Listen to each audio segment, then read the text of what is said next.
the GBR worship team and singing the GBR anthem. Lord, we are gathered here. We thank God for that anthem. And because this is God's platform, the GBR platform and the GFFJ platform. Welcome everyone to this session. It's the 43rd session of our international virtual sessions for GBR, the Global Business Roundtable. We are excited to be part of this session. Today we are talking about enhancing life through technology. Enhancing life through technology.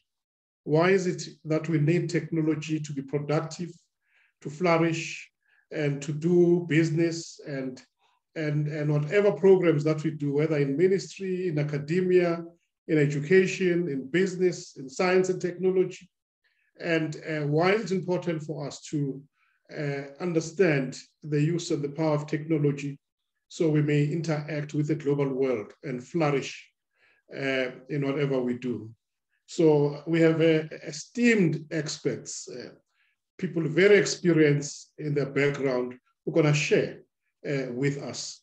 Last week we had a similarly exciting topic on investments, different kinds, different types of investments, and why we need to invest, why we need to plant a seed for the future, why we need to have a seed on the ground so that the future generations may eat. So it's very exciting to participate in these programs. This platform is indeed a university of life where you can learn everything and also learning about God at the core, at the center of everything. Thank you very much. Before we start our session, we're going to open the session with a prayer. And because this is a Christ-centered platform. And we are proud to be associated with our Lord and Savior Jesus Christ and to do his work and to labor in his field. So we're going to go to Tanzania and welcome Her Excellency Madam Renalda Milei, who will open this session with a prayer. Your Excellency Renalda, are you there?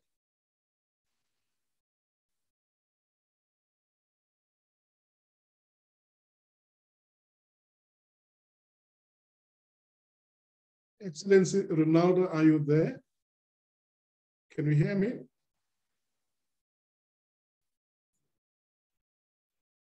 Your Excellency Sipho, I can see Renalda is connecting now, so she will be ready, I think, in the next very few minutes. This is Jacqueline from Tanzania. Thank you, Your Excellency, Dr. Jacqueline from Tanzania. We're gonna wait a minute for Your Excellency Renaldo. So, and there she is. Welcome, Your Excellency Renaldo, and from Tanzania. And you can take the platform and open this meeting with the prayer.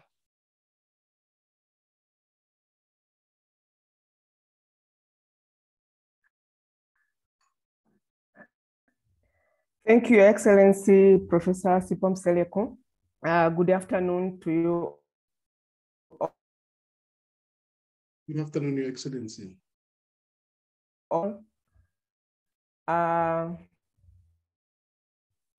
So we are joining again virtually for our GBR session, and as the cast the opening prayer.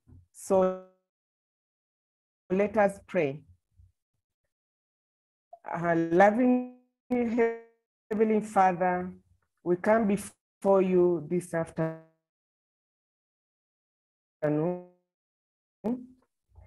We gather here virtually. Your blessings have not stopped us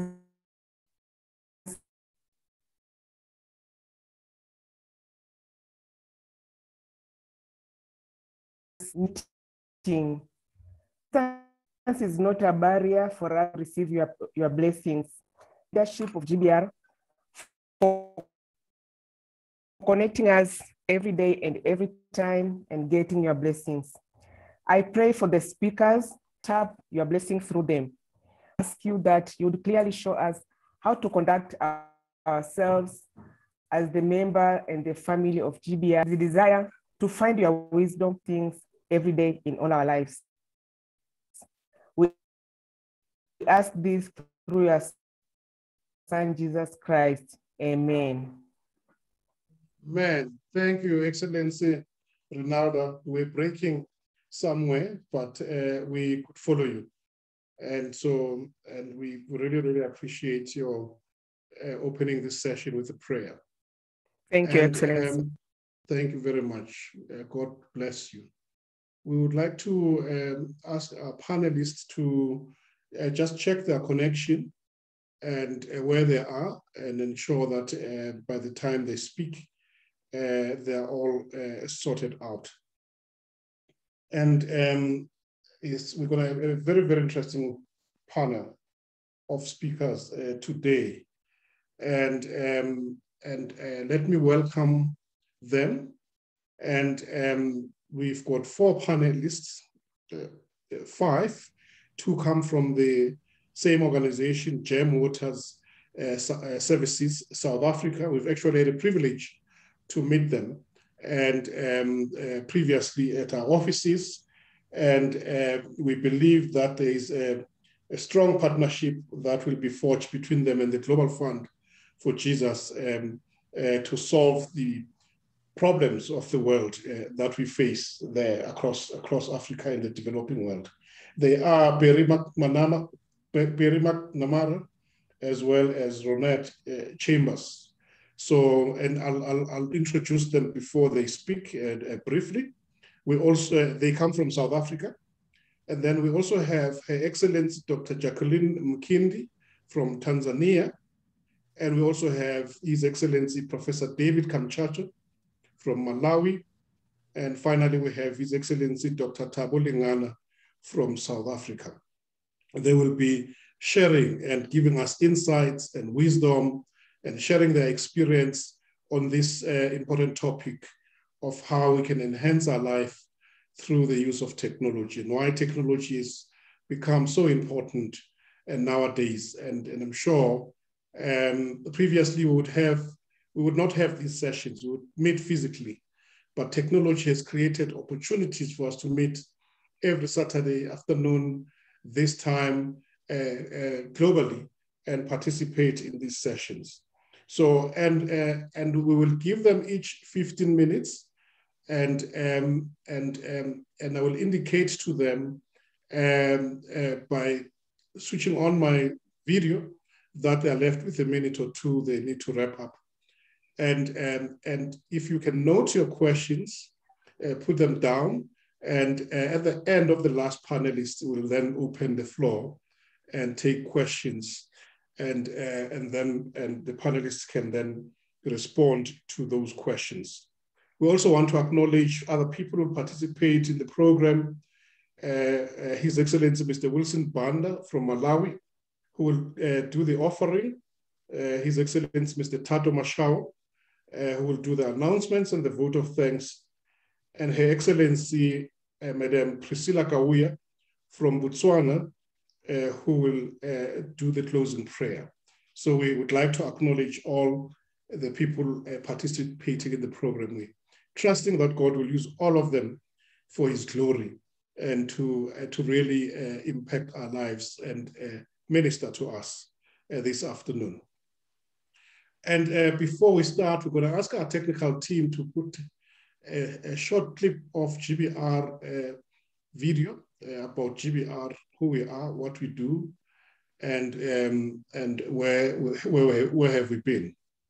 A technical team.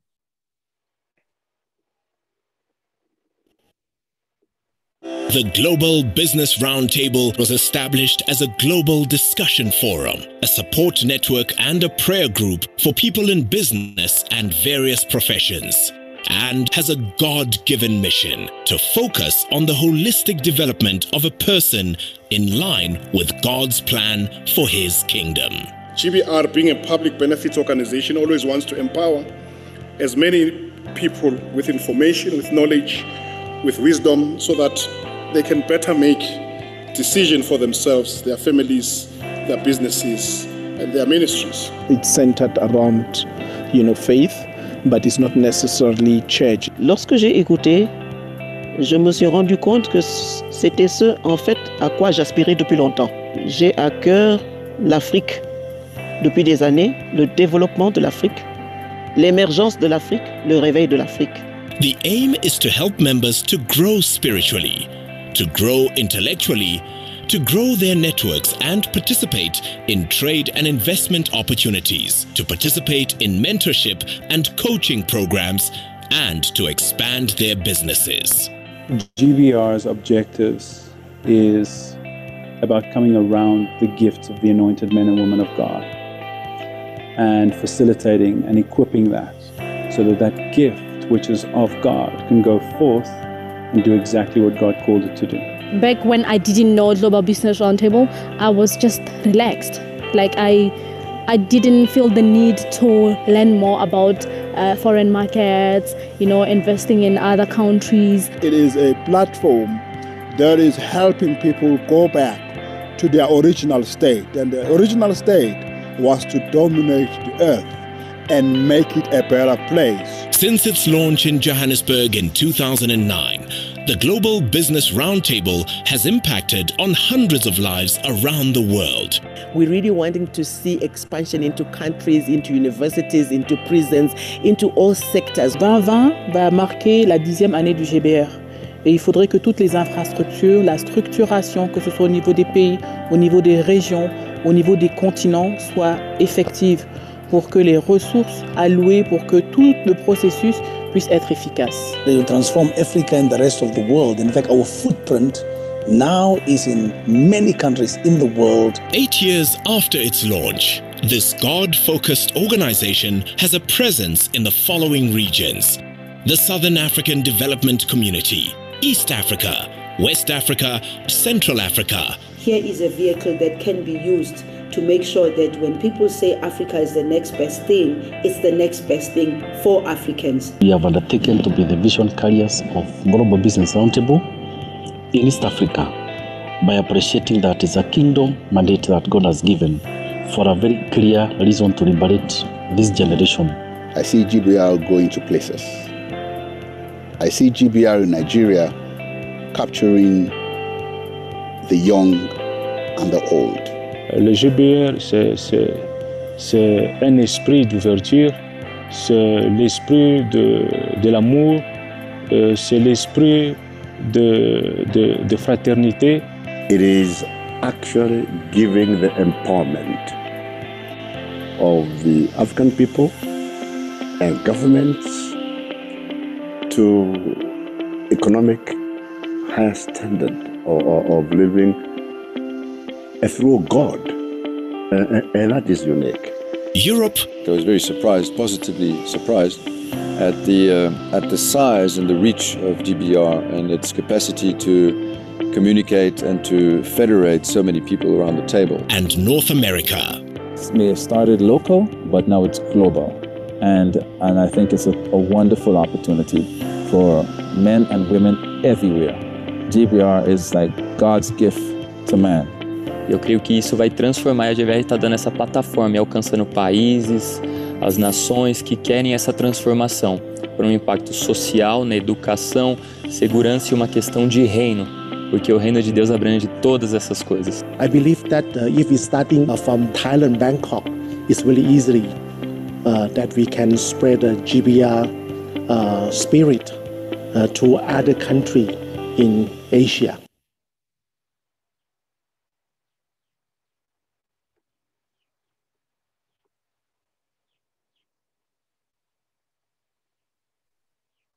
Thank you very much. That was a brief about the Global Business Roundtable.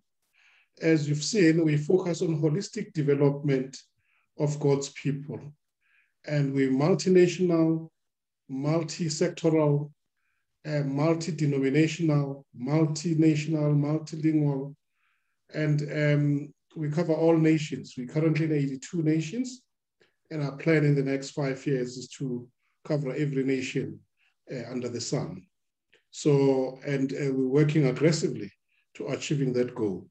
So this is the platform that the Lord has created. We are Christ-centered. Everything we talk about revolves around Jesus, who's the author and finisher of our faith.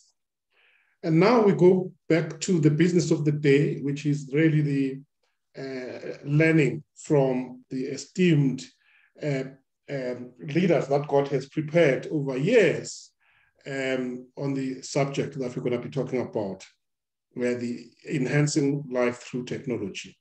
The first two panelists come from GEM International. We'll start with Gbr Mcnamara. He has been involved with GEM for 30 years. He was involved in its operations, including school feeding projects, orphanage development, agriculture development, and food processing plants, among others.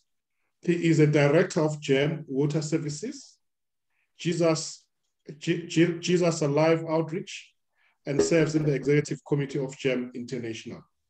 Immediately after him, he will be joined by Her Excellency Ronette Chambers, and she's an experienced and qualified marketer and events planner. She joined GEM International in 2019 and assists in CSI projects handover and works with corporates, companies across Africa. Welcome, Your Excellencies, from GEM International, Excellency Gbr and Excellency Ronette. The platform is yours.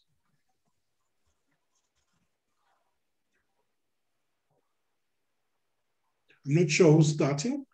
You have 15 minutes. If you can start, that would be greatly appreciated.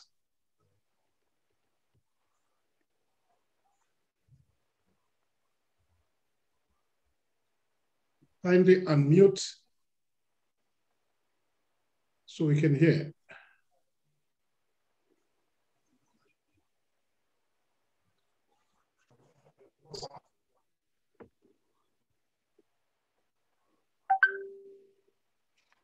Thank you very much. Great. Thank you very much for having us. It's such an honor for us to do this with you today. Great. So let us share this. Start. Can I? Could you say, please?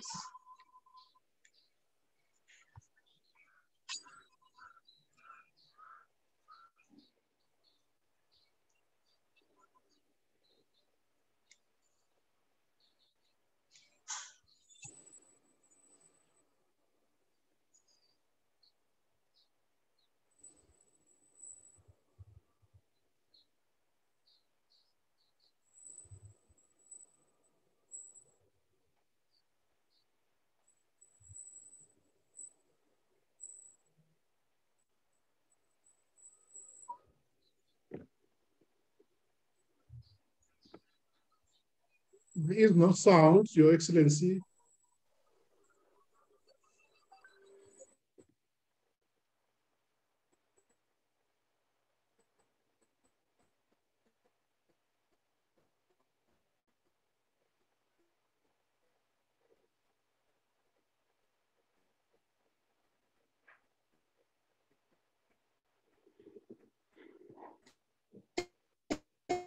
Sorry, Sipho, can you hear? No, I couldn't hear you before, but now I can hear.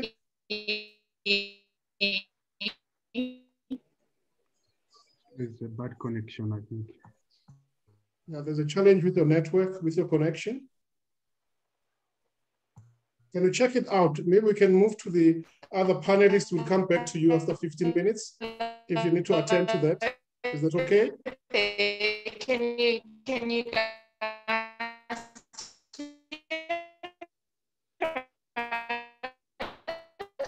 Your network is bad, Your Excellency. Can we give you 15 minutes to sort it out? We'll come back to you.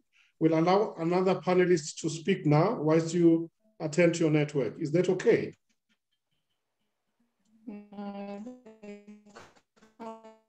hear us?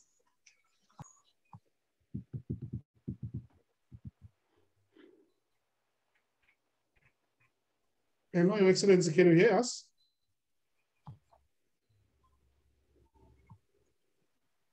Can you see the video? It's not playing. It's disrupted. Can I give you 15 minutes to sort it out and ask another speaker to speak in the meantime?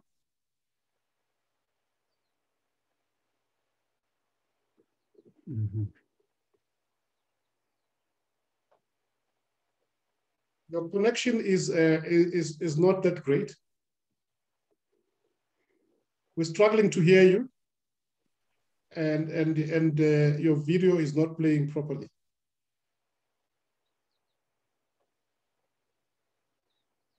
Can you hear me, Your Excellencies? There we go. Hello. Yes, we've just changed onto another network. Can you hear us? Yes. Yes. So perfect. we can Thank proceed you. now. Okay. Shall we proceed? Let's Sure, just try the video and see if you can just acknowledge whether you can see the video or not once we start it. We're going to start it now. Okay. Thank you.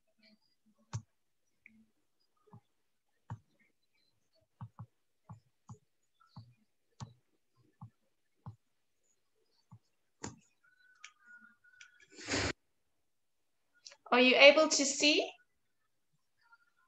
Yes, I can see, but there's no sound. And is the video on?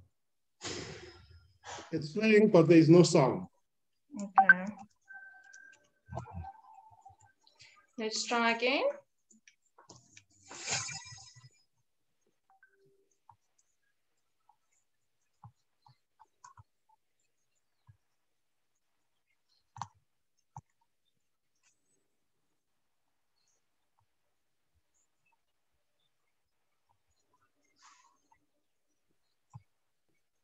The video is on, but there's no sound. There's no sound. Okay. Okay, just let it run. Okay, let's just let it run. It's just music in the background.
You can do your Can I take this off? Yeah. I don't know if you'll hear that.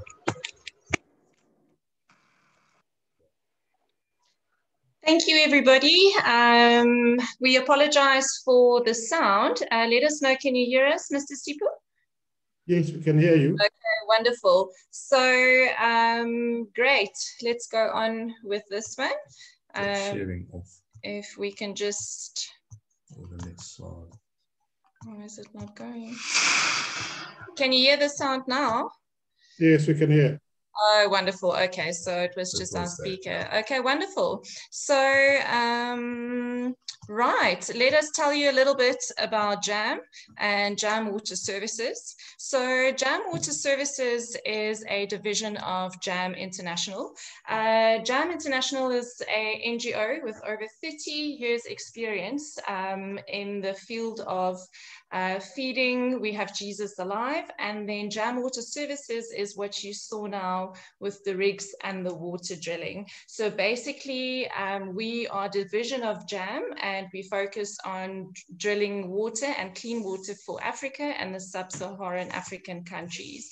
So water is our world. JAM Water Provision, Sanitation and Hygiene Programming aims to provide safe potable water and training on hygiene to communities most affected by a lack of safe water.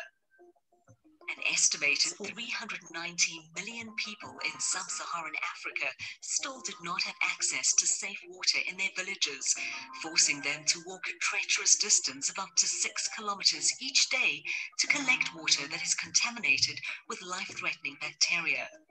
Many times it is women and girls who walk to collect water, and they are often attacked or hurt on the way. JAM Water Drilling consults with and help to organize local communities to empower them. Since 2001, JAM has brought water and hope to hundreds of thousands of African communities and schools through the provision of close to 3,000 wells. JAM, helping Africa help itself.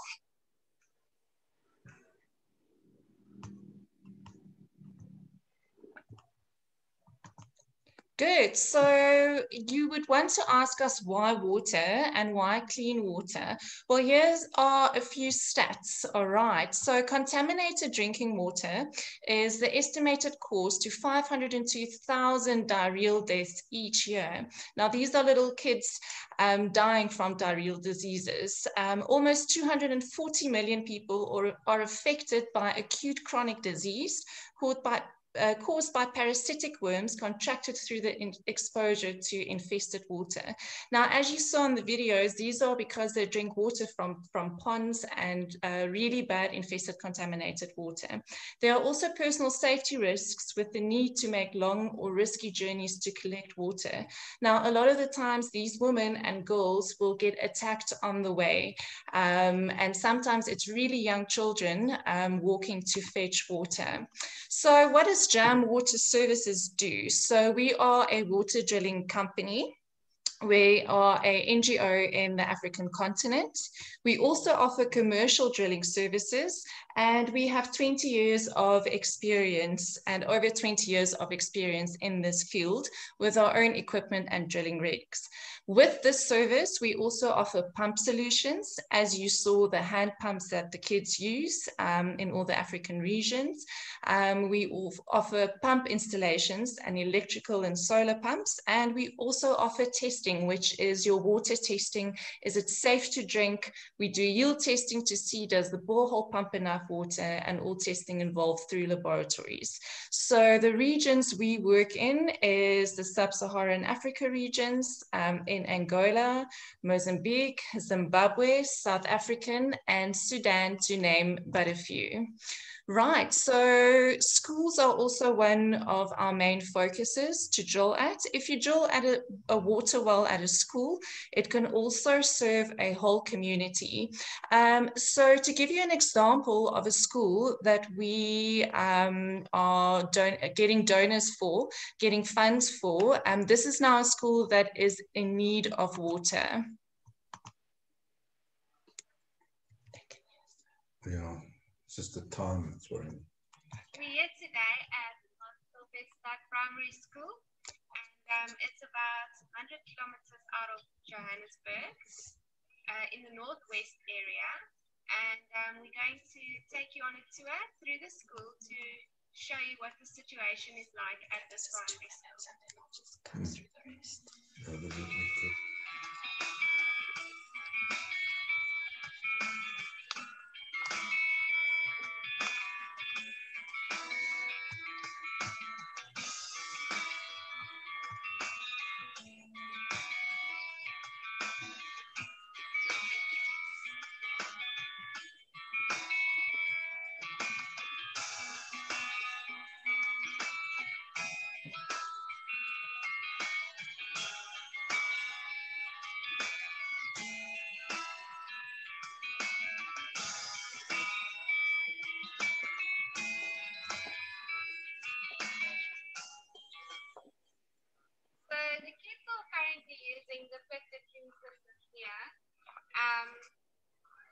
the fact that there's no water supply, they have to lock the flushing toilet systems. And when we drill the borehole, we would be able to get these up and going again.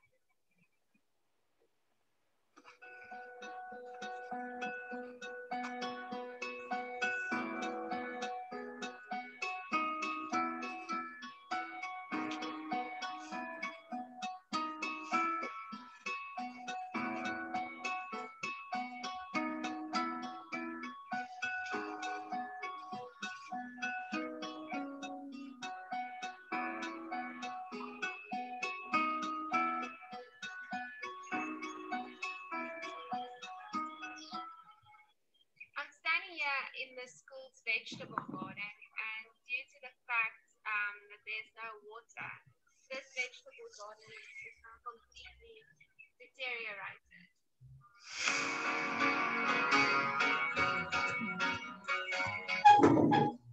Right, so we also offer water drillings in communities, and these serve the whole community.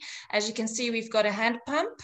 This is the pumps we would install, and then different variations of installments. Right, so I'm going to hand you over to Mr. Barry Mcnamara for a bit of technology and water and how the two work together. Thank you. Hi, is this video off now? Yes. Okay. It's not shared, but we can. Let's just take that off. Okay. So stop share. That better. Hi, sorry about the issues with the video, and I'll just have to speed it up a bit.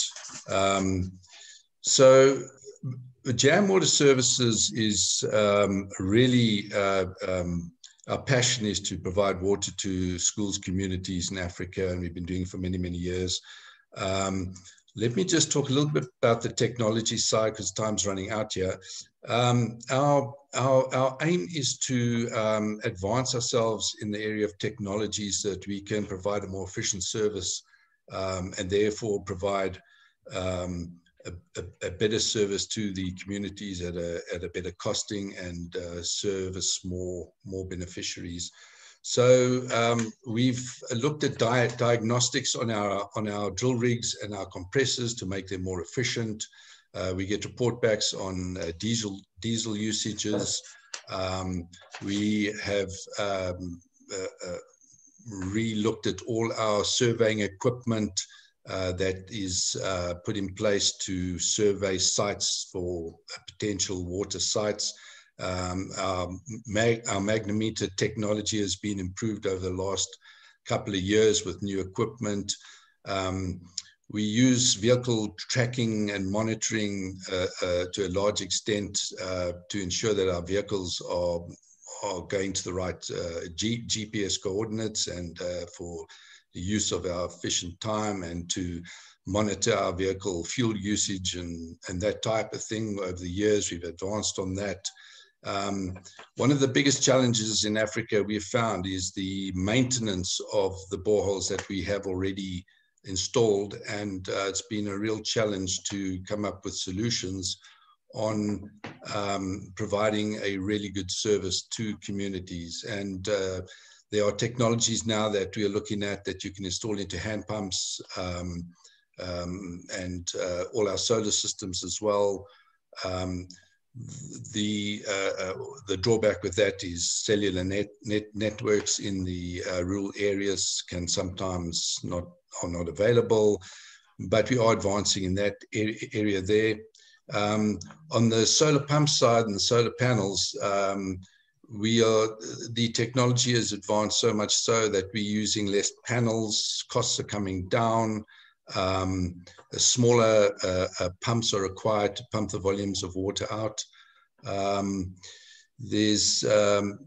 We've developing new diagnostics in our control panels for solar that can transmit flow rates of boreholes, the time the pumps are being utilized, and power usage and that type of thing. So as far as the technology goes, we are dedicated and really look to finding new technologies to make ourselves more efficient. And the whole purpose behind that is so that we can provide a better service to our beneficiaries in the field and communities. And our focus is on Africa. That is our goal, is to provide good, clean water to communities in Africa. So I think our time's nearly up. The video did take a little bit of our time away from showing exactly what we do, but it's really just supplying clean water provision to schools, communities that are in need throughout Southern Africa and Sub-Saharan Africa. That's pretty much what Jam Water Services does. And I think we are done. Thank you very much, and sorry for the issues that we had with the video. Thank you very Your much. Excellency Berry and Ronette, we really appreciate your presentation. We know sometimes technology failed us, but we really appreciate the work that Jam is doing across Africa, providing clean water solutions to communities that need it. And we've seen in that video what other people go through daily, looking for water in schools, in communities, especially in the rural areas. And we had a good conversation last time when we were at our offices. And at the right time, we will definitely explore how the Global Fund for Jesus can partner with GEM International to provide water services, water solutions to even more communities all over Africa and the developing world. Thank you very much. And the importance of technology in providing those services to improve efficiencies. We really, really appreciate it. The people will ask questions at the end of the session, and they're noting it down. Because of time, we want to cover all the presentations, and then we can take questions so that when we run out of time, at least we've had all our panelists. Thank you very much for agreeing to participate in this program. God bless you. Thank you. We now move to Tanzania. We have Dr. JacquelineMkindi. She's well known to GBR. She's a development manager who specialized in agriculture, business and trade. She's the CEO of Taha and chair for Taha Commercial Companies, an entrepreneur, and has provided strong leadership in shaping and transforming the multi-million-dollar horticulture industry in Tanzania. She was a key in facilitating for government of Tanzania the development partners with such as USAID, EU, UNDP, International Trade Center, SIDA, and DANIDA, and amongst others. She serves in many advisory boards, both in private and public sector. Your Excellency, Dr. JacquelineMkindi, over to you. Your 15 minutes starts now.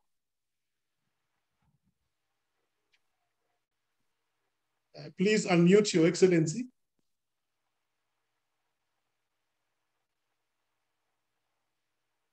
Please unmute your mic.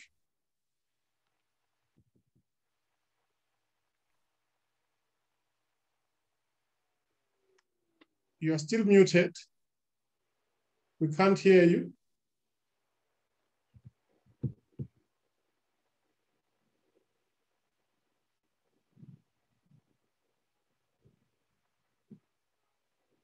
In your next to the button where you switched on your video, there's a mute and unmute button.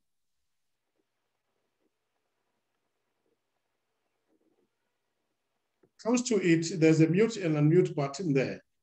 Just click on that, you'll be able to unmute.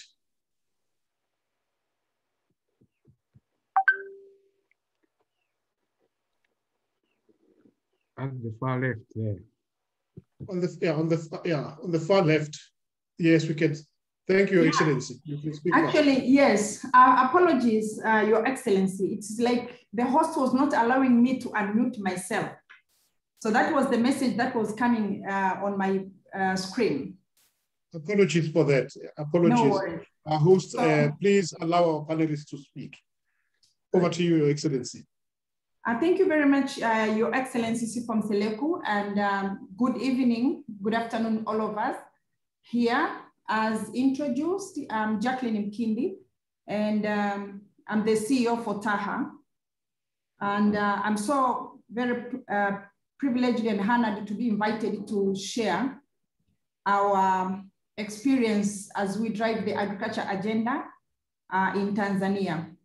So, and apologies that I did not prepare slides, PowerPoint presentation, but I will actually speak from the heart.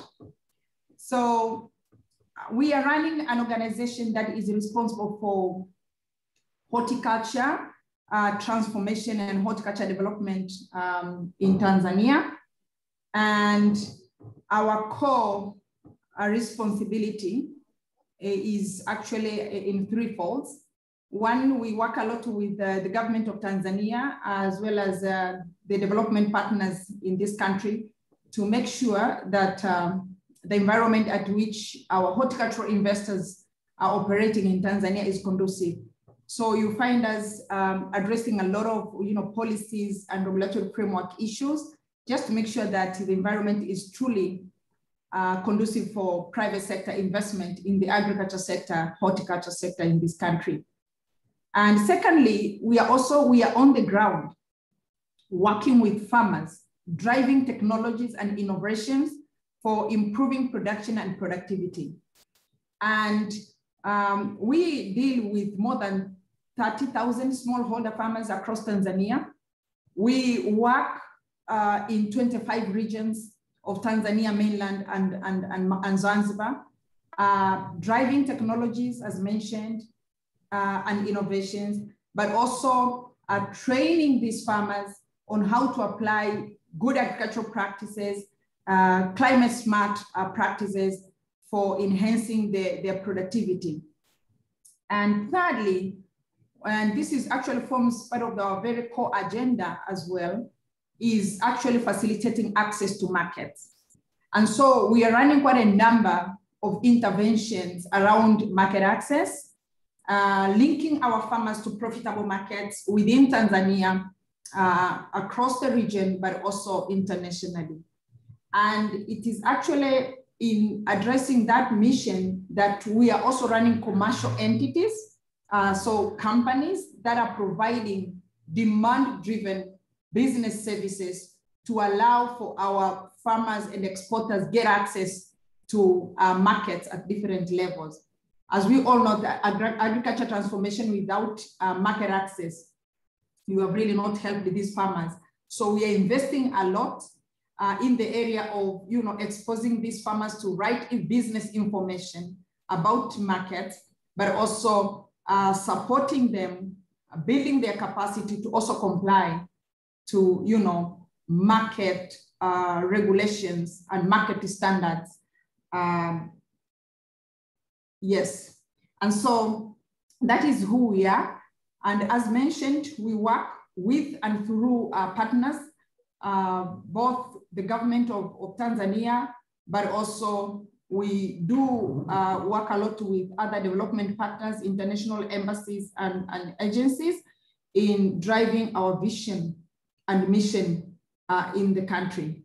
So I'm invited here to actually talk about agriculture and technology, and that is exactly what we do. So we all know that, currently and what is happening now in African agriculture, you cannot achieve much without access to technology, without deploying the right kind of technology. And so this is what we are trying to achieve, doing things differently and also facilitating not only availability, but also accessibility and affordability of this kind of various kind of technologies on the ground. And what type of technologies that we drive? Of course, there are a number of technologies that we drive on the ground. Irrigation technology is one of the technologies that we expose our farmers to. And we are not just training our farmers on how to best use the irrigation technologies, but we also make sure that we are engaging with the government so that we do have the right policies and regulatory frameworks to allow for the availability, accessibility, as well as affordability of such kind of technologies. And when it comes to technology drive, we are not only targeting the production side. So our interventions are actually cutting across the entire, agriculture value chains in the industry that we serve. So we do expose our people to, various opportunities across the value chains. So right from farming to, transportation, storage, as well as value addition. And so the technologies that we advance to our farmers are those to do with, of course, improving productivity, but we do also advance technologies around best transportation of perishables to the seed market. We do also advance technologies that are geared towards facilitating reduction of post-harvest losses. And in this regard, we find ourselves mobilizing resources so that the necessary infrastructure are available for our farmers and other actors across the value chain. So we build facilities, we establish like pack houses for export purposes, but we do establish on-farm collection centers to allow the opportunity to our farmers to connect very well with the traders and other actors in their respective areas. And so in so doing, we also work with technology companies in Tanzania and outside Tanzania to actually introduce innovative technologies around cooling, for example.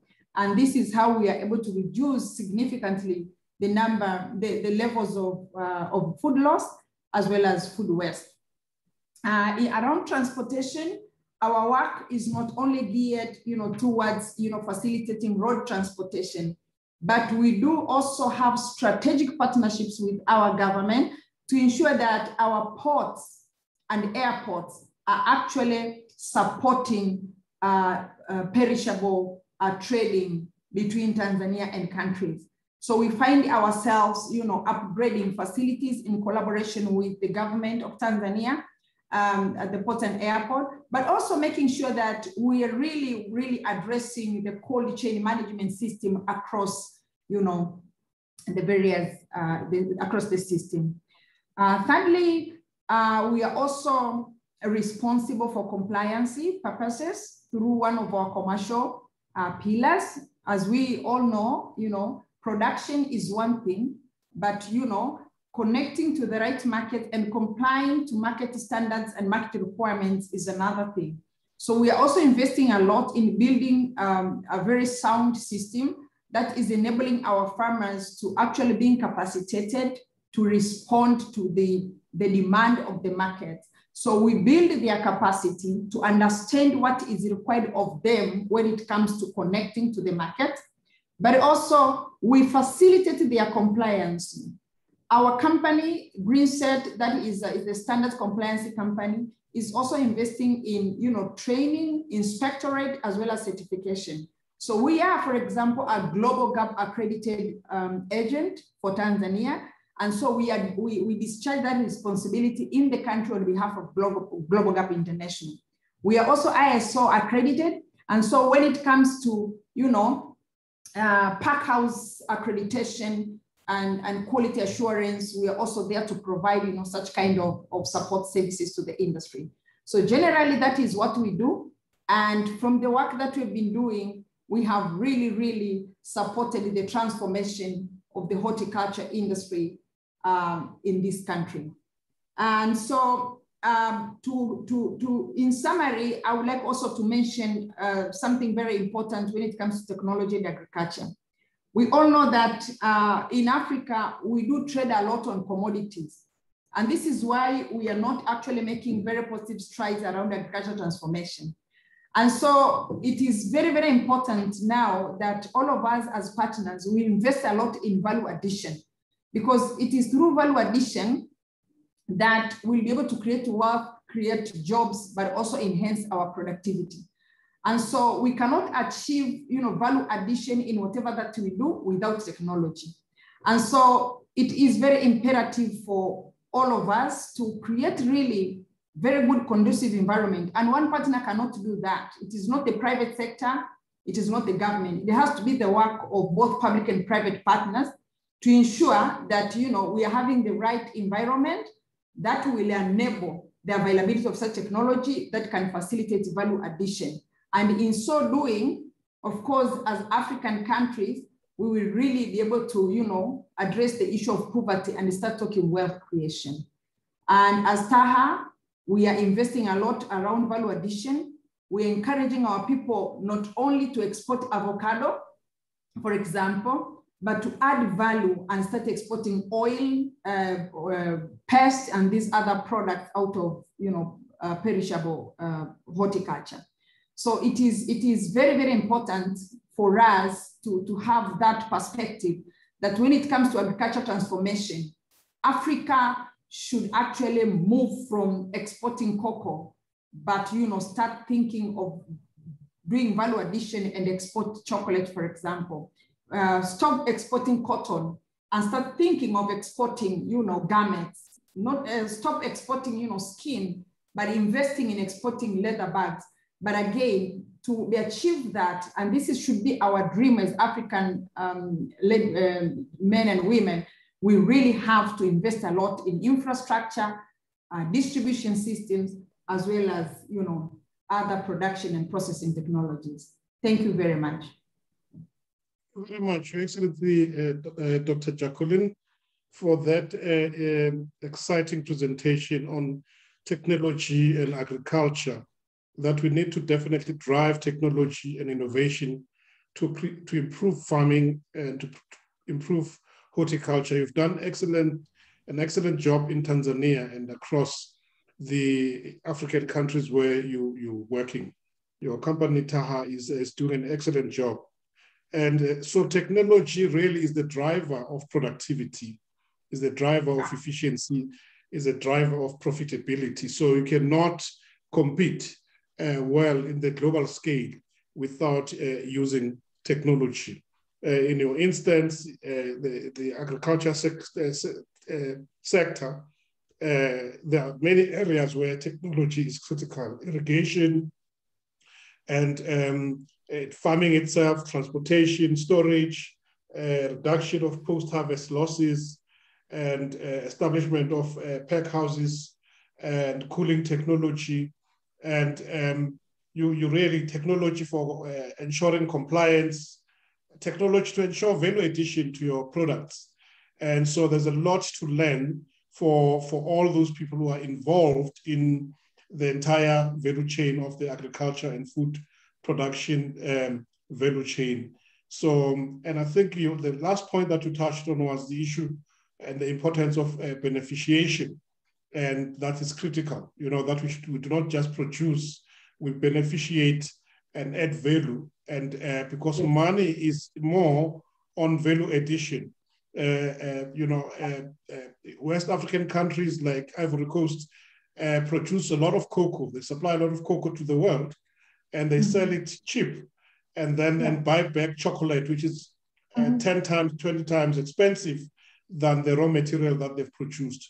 So we really need to focus on value addition to ensure that a lot of resources remain in the continent.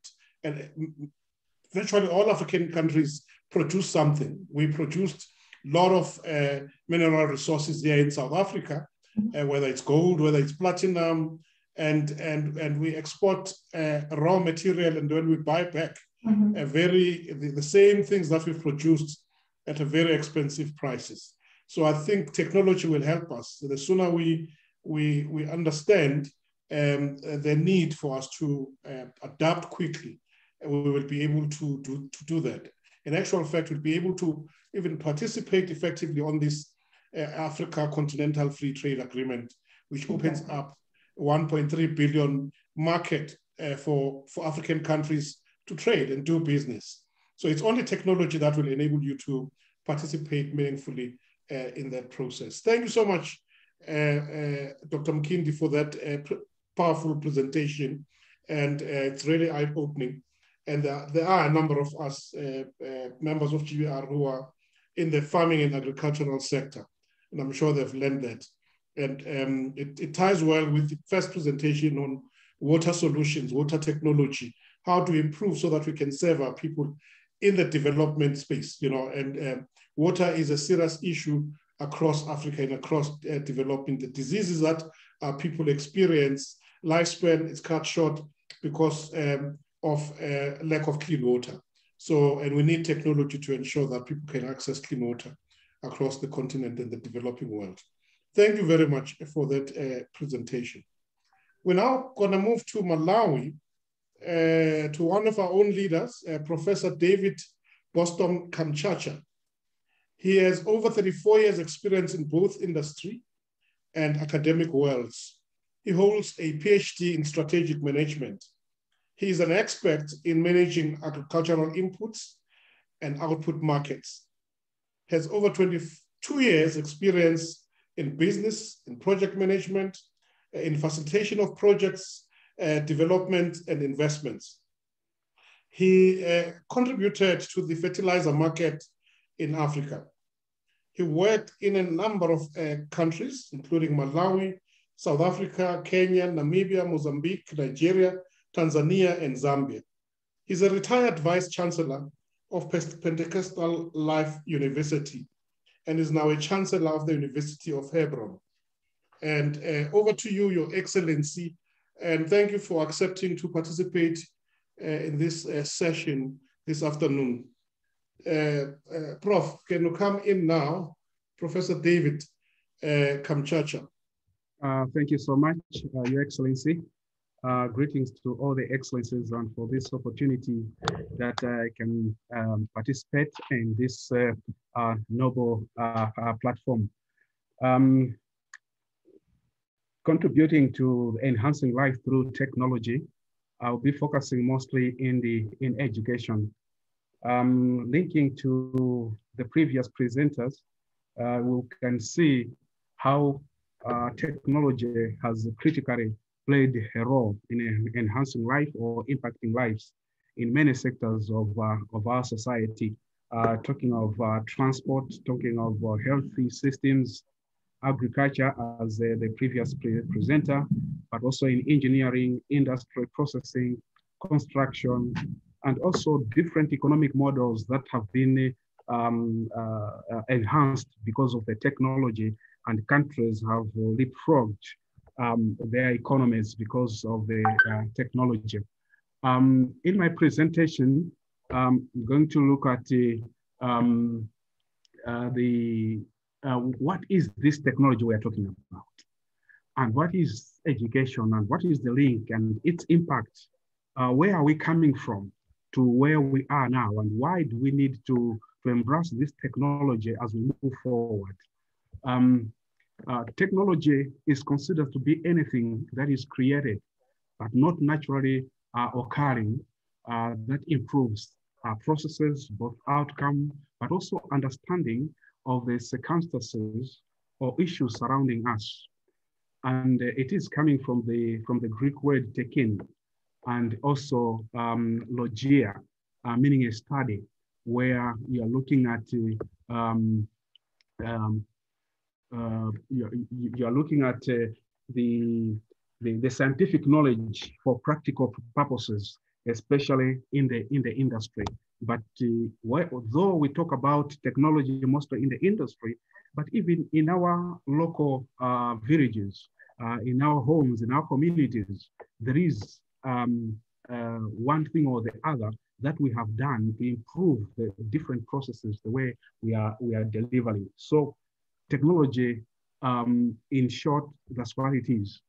In terms of education, Martin Luther, he says, education must enable one to sift and weigh evidence, to discern the truth from false, to discern the truth from false, the real from the unreal, and the facts from the fiction. That's education.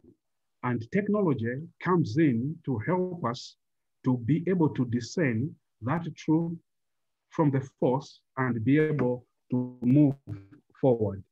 Education is a broad term that can have many meanings, but it is generally defined as the process of learning and acquiring information, formal learning in schools and even informal. It must enable us to move forward. And understanding the technology in the education, we'll see from where we have come from, where previously we had the chalk and the chalkboards, which I'll talk about. But let me come to this, the screen, the slide that you are looking at.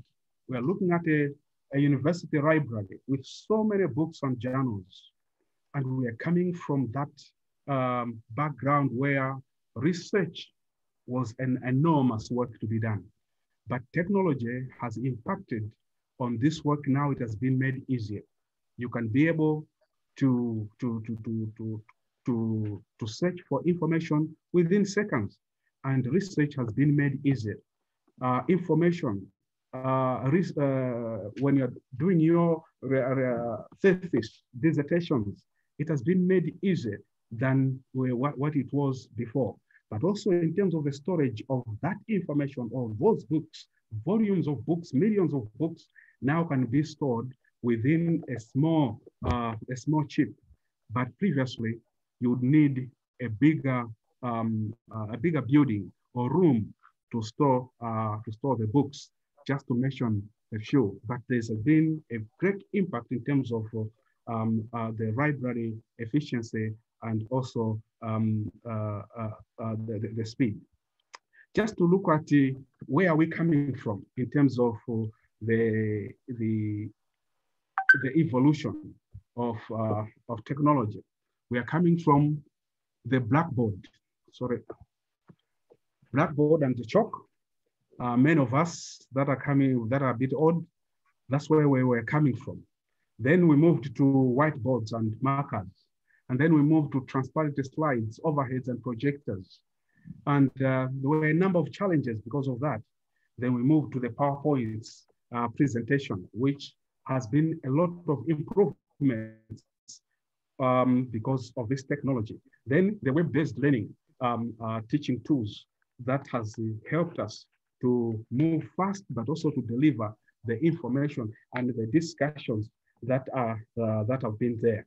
But also because of this web-based learning and the teaching tools, easy to access, easy to transfer, easy to share the information with one and another. Someone would be in South Africa, for example, and one would be in the US, will be able to share that information. And then we are moving to the video conferencing, where we can be able to hold conferences without traveling, and meetings, board meetings for the corporate world. Then e-classrooms, which has actually impacted the education world, especially it is more vivid now when we are coming from the COVID-19, from last year to this year, where education was heavily hit by this, and we have been able to hold classes using the technology, the Zoom meetings, the online classes, and students have been able to complete their academic semesters because of the technology. Then the wireless technology, but also other innovations that are there. So we are coming from that background, and it has been an evolution, and it continues to move forward with new things that are coming on board. What are the recent teachings and learning tools? There are two equalizers in life, the internet and the education, according to John Chambers. The internet, which has made what the other things that I have already alluded to, that we have been able to access information, we have been able to buy things through the internet across. And those that are in the consultancy field, they are no longer traveling to get their information and to come up with their reports. They can sit in their offices and be able to get the required information. The video conferencing I mentioned about, where we have the classes That's the slides that is there, which has made all things to move very quickly and the sharing cross-cutting. What has been the challenge is the missing of the emotions because of the face-to-face contact that we usually want to change. This also gives us an opportunity, or it has given an opportunity for students to be able to see, instead of traveling to the field, they can be able to watch a practical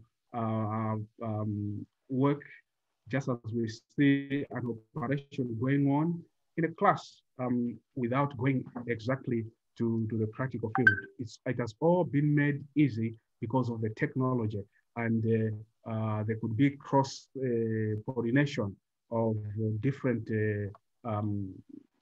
theories from different worlds. So you bring the whole world together within a space of time without physically being there. You can bring a professor, a visiting professor, instead of being physically there, he can be able to deliver a particular topic to your students without them traveling.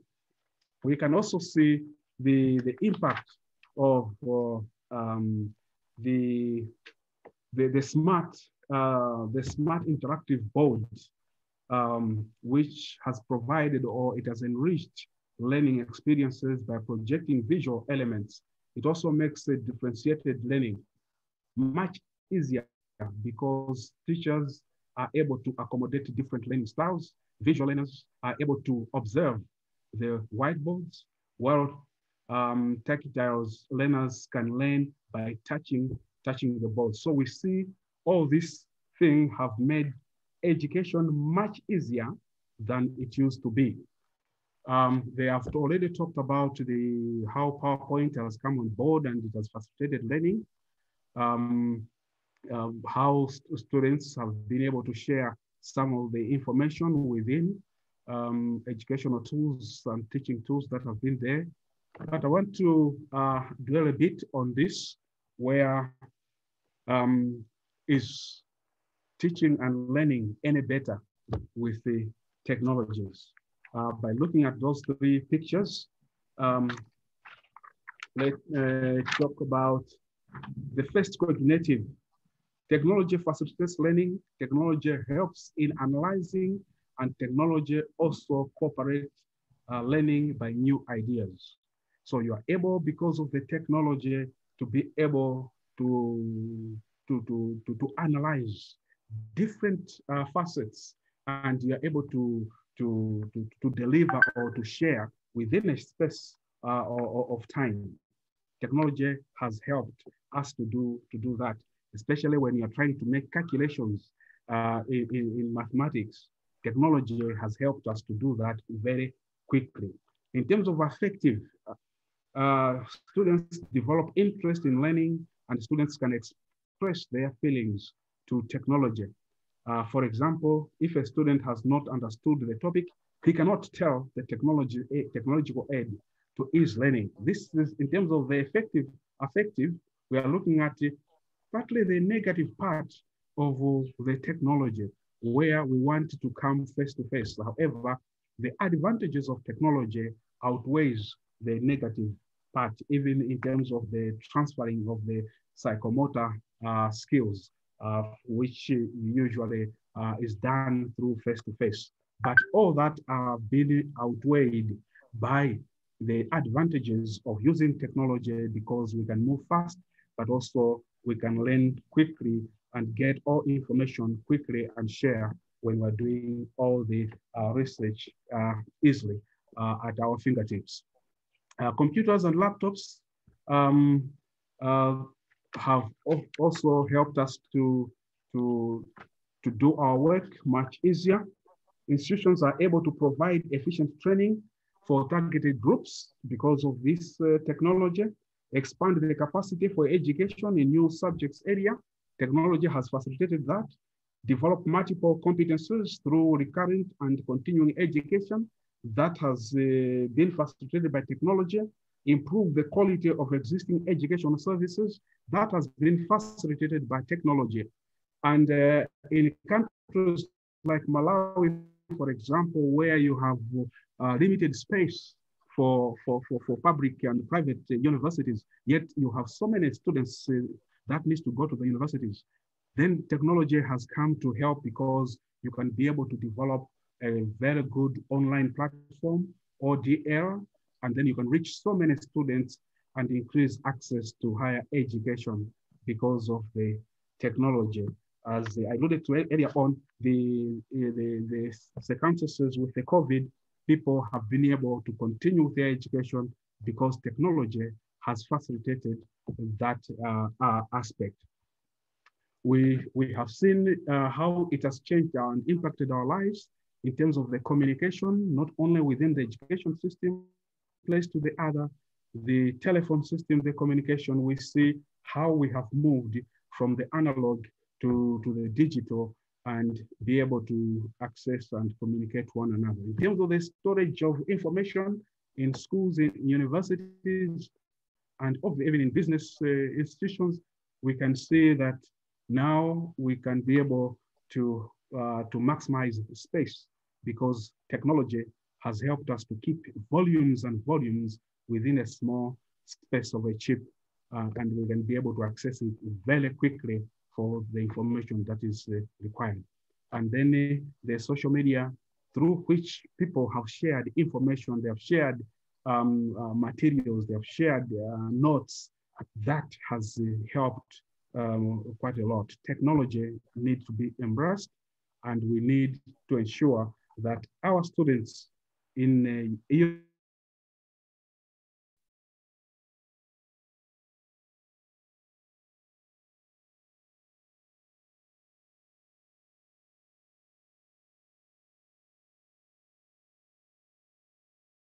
terms of okay. Hello?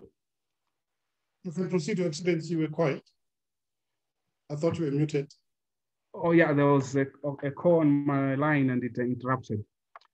Yes, we can also see how we have moved in terms of the storage, as I mentioned, and how it was costing thousands some decades ago. But today, with a smaller, because of the technological development within a small gadgets, we are able to store, we are able to handle so many processes with a small gadgets, which you can even put in your pocket and be able to move forward. Yeah, I think in short, we could talk much in terms of what technology has done in education and how it has impacted both students, both the lectures in terms of the delivery, both increasing access to education, but with a space of time, we are saying technology will never replace great teachers, but technology is the hand. In a hand of a great teacher can be transformational. So we need technology if we are to transform our world in every sector of our lives. We have talked about in agriculture, we have talked about in transportation, and in all the sectors, technology should be the key, and we need to embrace it. And this, all the technologies that are coming up through the research, they should not end up on a shelf. They should be disseminated and be used in order to change our lives as it has done. Thank you so much for this opportunity. Thank you very much, Your Excellency, Professor Kamchacha, and for the excellent presentation on technology and education. I think everyone can see that the future is in technology. And last month, I attended a conference, a Liberty University conference in the US in Virginia, through technology. And many people participated in that conference. And this is the largest Christian university in the world, with more than 120,000 students. And around 75% of those attend through technology, and only 25% attend physically. So, and they wanting to expand this throughout Africa. So this is the most powerful way where people can access global education through technology. You can get a degree from Harvard, from Oxford, from Cambridge, without physically going on campus. So the world has changed, the world has transformed. And in that way, it has really helped people cut costs of traveling, costs of accommodation, costs of food there. So you can do a lot. I'm in business, and the pandemic has really improved our efficiencies. We save a lot of time that we used to take attending meetings, traveling an hour to Pretoria, an hour back, and getting stuck in traffic. All that time because of COVID and being forced to work at home, being forced to work in one place. And you find that you now can do more meetings in that time and more productivity. We've been more productive 2020 and this year than in any other year. And yet it's supposed to be a year of challenge because the environment forced us to focus on technology, and the productivity got increased. In actual fact, we had a session where we're talking about where is the future in terms of businesses and the future industries that we should invest in. And it came out clearly that the future industries are the ones that will be driven by technology, fintech companies,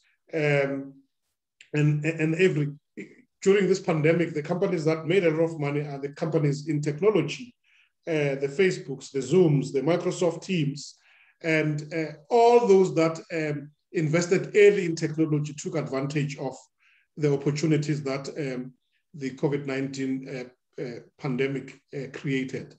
So it's very important for us to strategically position ourselves ahead of events in order to succeed, to be leaders in whatever field we're involved in. Let's adapt quickly and migrate quickly to technology in order for us to survive. It's now more than just about nice transacting, it's more about survival. You'll soon be out of business if you have not adapted quickly to technology. Thank you very much for that powerful presentation, Professor David, on the power of technology in education. Thank you very much. That you can walk with the library in the pocket, that you can walk with the bank when you used to go in queue. In the bank, you can transact from wherever you are in the world. These are all the benefits of technology. Yeah. We're now going to move from education to health and technology and health and the medical innovation. The next panelist is well known to GBR, was part of GBR for many years. It's since 2009, Dr. Thabo Lengana. He is a medical specialist, a nuclear physician at the Molecular Imaging and Theranostics, which is the largest nuclear medical practice in South Africa. He has a PhD in medical nuclear sciences and has numerous publications in multinational peer-reviewed journals. He has vast experience on prostate cancer imaging and some of the latest therapies in nuclear medicine. He remains involved in multinational research with the Department of Nuclear Medicine at the Steve Biko Academic Hospital, and he serves on various committees with the South African Medical Association, as well as with the Discovery Health. Over to you, Dr. Lengana. You are our last panelist, and after you, we're going to be opening the floor and taking questions from everyone, and then people can then have the platform to raise questions with any of the speakers that they've asked. But first, Dr. Thabo Lengana, over to you. The next 15 minutes is yours. Good afternoon, Your Excellencies. Thank you for that very, very warm introduction there, Professor Mseleku. Let me get right into it.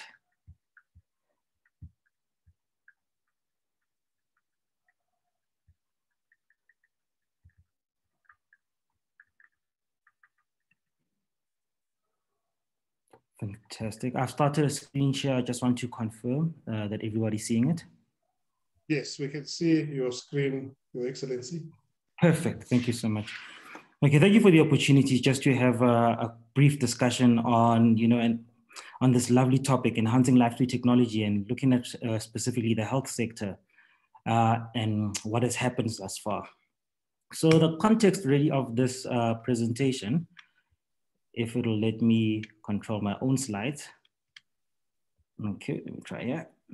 The context really of this presentation is, in fact, I'll try to really zone it around the COVID-19 pandemic that has hit us really. But the overview of how technology has been improving in healthcare really, 5 sort of fundamental areas have been improving rapidly thus far. Now, that is with regards to electronic health records, telemedicine, remote monitoring tools, your wearable technology, and genome sequencing. These are sort of the big things that are really driving or that sort of way technology is driving within the healthcare sector. I will not really dwell a lot on the electronic health records, other than just to really comment on the necessity, obviously, of centralizing information in that, gone are the days where you visited your doctor and, everything that was related to you was on a piece of paper. And if it's filed, nobody can access it. We've now moved on to the days of electronic health records, and we are trying to integrate all of this information so that wherever you are, whoever you are seeing, medical notes are easily available, lab reports also centralized and easily available, and that's bringing greater efficiency to visits. So moving from one treating doctor to the next. Remote monitoring tools, we're also not going to really dwell into that as much. What our focus really is just on the 3, just because of the short space of time.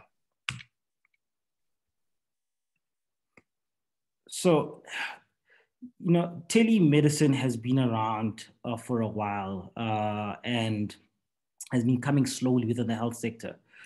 But, the COVID-19 pandemic has really accelerated how we've accepted this and really how we've moved it. I mean, it just a year ago, just maybe let's say 2 years ago, we didn't even have regulations within this country that allowed for teleconsultations, for instance, and that has rapidly evolved. And this has now become allowed. So what is telehealth? Telehealth is the use of electronic communication or technologies to provide healthcare where there's distance between participants, which is exactly what unfolded with the COVID-19 pandemic when people were forced to stay at home. We're in our multiple levels and you still needed to access healthcare despite being at home and despite it being a shutdown. And thus, this field really has progressed rapidly. So the first time telehealth was ever, the first reported consultation from telehealth was actually back in 1879. It was reported in the Lancet journal, and it was basically a patient who had ringed up their doctor wanting to find out a little bit of clarity with regards to their child. The child was coughing and they wanted clarity on how the severity of the cough and whether it was something as serious as a croup. So it dates back really as far back as then using telephones. However, we have obviously improved now, and really everything's accessible even to on the palm of your hand. And what do we do with telehealth now? And the idea is that we can screen our patients. So before you come in, we can already have an idea that you should not be consulting at all. We can provide ongoing treatment to people remotely. And this is essential, not just only within COVID-19, but within our setting in rural areas where there's limited access to, never mind just doctors, but even medical specialists. Telehealth allows for us to bridge that gap from a distance perspective, and you are able to access expertise being safely at home and not having to travel too far. Telehealth provides for a safe environment with COVID-19, there was always concern that one, you could be coming into your doctor's rooms for a routine consultation and be exposed, for instance, to COVID positive patients who are also there to consult, which is not really great. So this allowed for a safe environment where you're at home and you're protected and not exposed. Routine care, especially for people with mental illness now, could carry on without them having to leave the safety of their own homes. And even other chronic conditions where you do not necessarily need to always come in, you know, the really quick follow-ups just to see how you're responding to medication. And this allows for greater efficiency and less time is being wasted with you coming in. And most importantly, with the COVID-19 pandemic, it was also to protect the health of doctors. So you could really call in, explain your symptoms as we all do, and just by screening on the phone, we're able to advise whether you should stay at home and no need to come in. We could issue even letters from where we are and labs if needs be for extra blood tests, etc. That all can be done remotely. So this has been great, and that it's actually excellent that now it has been accepted where it was really a bit difficult earlier. So there have been great innovations that have actually come along with telemedicine. For instance, what I've displayed here is a Title Home, basically. And this kit stays at home with you. And it has its own camera and a thermometer. And basically, you're allowed to consult and give live information to your treating doctor. And in fact, it has, if you see the attachments, you can actually put it in the ear for any sort of symptoms that are related to the ear if you're worried about a middle ear infection. And that feeds to your doctor from remote, actually. Or with using a microphone, you can actually auscultate, listening to the chest, and doctors from remote are able to diagnose things as, you know, even bronchopneumonia. So able to screen to say it's just a normal cough, or if it's something more severe, to bring you in to advise that you'd rather come in where x-rays can be done and thereby get further attention. So what else has evolved? Wearable technology also has started to evolve. And really, wearable technology has grew from its indications, which are limited initially. You know, patients used to walk around, for instance, with headbands to monitor electrical activity in their brains for those who are having problems with fitting. And we've expanded with your watches and your gadgets that now monitor health data. Really, there is so much data that has now become more available, and it has become an exciting area for health in that patients are actually now more active in their care because they've got this live data that they have with them. They're able to interact more, see their responses to how certain behaviors, diet, exercise, etc., are affecting their own health data, and thus they are adapting. Also, because of all of this, there's an increased access now to health also, because patients are now not forced to stay in a hospital for instance, 24-hour monitoring that could only happen on site. Patients are now able to stay at home, be mobile, go to work if needs be, and still generate data which can be sent to their doctors on remote. Also, what's important with wearable technology that it has assisted our lay caregivers who can benefit from the data that is generated. So people who are looking after the elderly, for instance, or chronically ill patients who are not exactly medical experts, however, they're able to interact with this data and are able to quickly get help if needed on an urgent basis before it's too late. So, I mean, these are just some of the innovations that we know of. This is on an Apple Watch, for instance. We know that there's ECG monitoring that can take place right on your wrist, even saturation monitoring that can happen. This was essential, for instance, and these, when it detects data that is worrisome, it can even send out alerts to your loved ones or to a healthcare worker so that intervention can happen quite quickly. So, I mean, this is lovely progress that we are seeing with all of this health data that is now on our fingertips, really. And of interest, quite a big trial that was published in Nature looked at your ECG data from your cell phone, from your watches, and whether it could detect COVID-19 early. And what they actually found was that the watches are able to detect a change in your pulse rate. And this happens about 5 to 4 days before you're actually aware of COVID-19 symptoms. And it's something that they're looking into and digging deeper into, really just ratify these results. But it's very interesting and just shows you how much technology can intervene and help. You know, when we speak about advances of technology in health, it would be incomplete if we did not speak about genome sequencing, which is really the big talk in health technology. The Human Genome Project was started all the way in 1990, and after spending about $3 billion US, it was completed in 2003, and they mapped out the entire human genome sequence. And from then onwards, what the offering has been really is to personalize healthcare by mapping out individuals' gene sequences and basically allowing us to identify rare disorders just from your genetics alone. We are able to identify genes that, for instance, can result in you not being able to respond to certain therapies just by looking at those genes which are expressed. Also identifying genes that can result in you being susceptible to certain conditions. So allowing us to see quite early on before you get ill. So really gene sequencing is really the future of what we'd like to call personalized healthcare. However, it is not really perfect. And there's still issues that sort of are being raised. So when we look really at advances of technology within healthcare, there's a few barriers that we need to sort of get around. Connectivity is the most important one. Poor connection, you cannot do a consultation. And you know, this is a big struggle for rural areas where we're trying to use, for instance, telemedicine to bridge the gap of distance. If connectivity is not great, it's not going to be good enough. Patients still do want their contact with each doctor.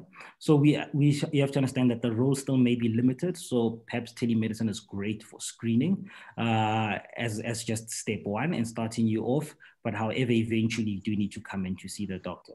Infrastructure is key and we still need to work on that, and that goes hand in hand with connectivity. Information overload is probably the biggest problem we actually have right now. There is just too much data that is being generated. With gene sequencing, it's a problem because there's a concern that so many gene signals are being noted that we do not know which ones, you know, are we giving you too much information, causing you to panic about certain conditions which may not come at all. It's just a minor expression of that gene and nothing serious. So there still needs to be more refining that needs to happen. We need bigger computers, for instance, to do better data mining so that we can come up with clearer results that are far more accurate also. Expense still is a big problem. For instance, if Steve Jobs, apparently he paid about 10 grand for his gene sequencing. It's getting cheaper and cheaper, but it's still very, very expensive. All the technologies that we see, your smart watches, etc., they do come at a price. They're not easily available to everybody. So that has been a problem also. Another barrier clearly is remuneration, and at least legislation is getting there. It is no good, you know, advancing telemedicine if doctors cannot be remunerated, if you cannot be refunded for it, then they also step back and do not want to use the platform. So that has at least been resolved with the assistance really of what I can only call the pandemic, where things were fast-tracked and legislation was improved. The ethics around this all, though, is extremely critical. As data is pushed around, the issues around privacy become extremely essential, and it's something that everybody's sort of been working on to say, how do we improve and to make sure that your privacy is tight and that your medical information is not just now easily available to anybody. So these are just some of the concerning issues that we all need to look at should we want to keep expanding and growing with this technology. So just to end off with a quote from Anita Joel, The next generation of healthcare will be decentralized, mobilized, and personalized. Instead of the blunt instruments of the past, we will be giving patients more precise medications and therapies. And really that just sums it up of that's where we should all be heading. Thank you. Thank you very much, Dr. Thabo Lengana. And that was very, very powerful about the power of technology and in the health services sector. Thank you for that powerful, you've touched on many things, and the importance of keeping electronic health records. That's an advancement. Telemedicine, remote monitoring tools, which are very critical, wearable technology, and genome sequences. I think your focus was on those 5 points, which have really, really contributed in the advancement of medical technology. And that's the way we go. And COVID-19 has made it difficult for us to consult doctors, to go to hospitals. We're scared. So the only route that was available was through technology. And I think this is very, very, very important.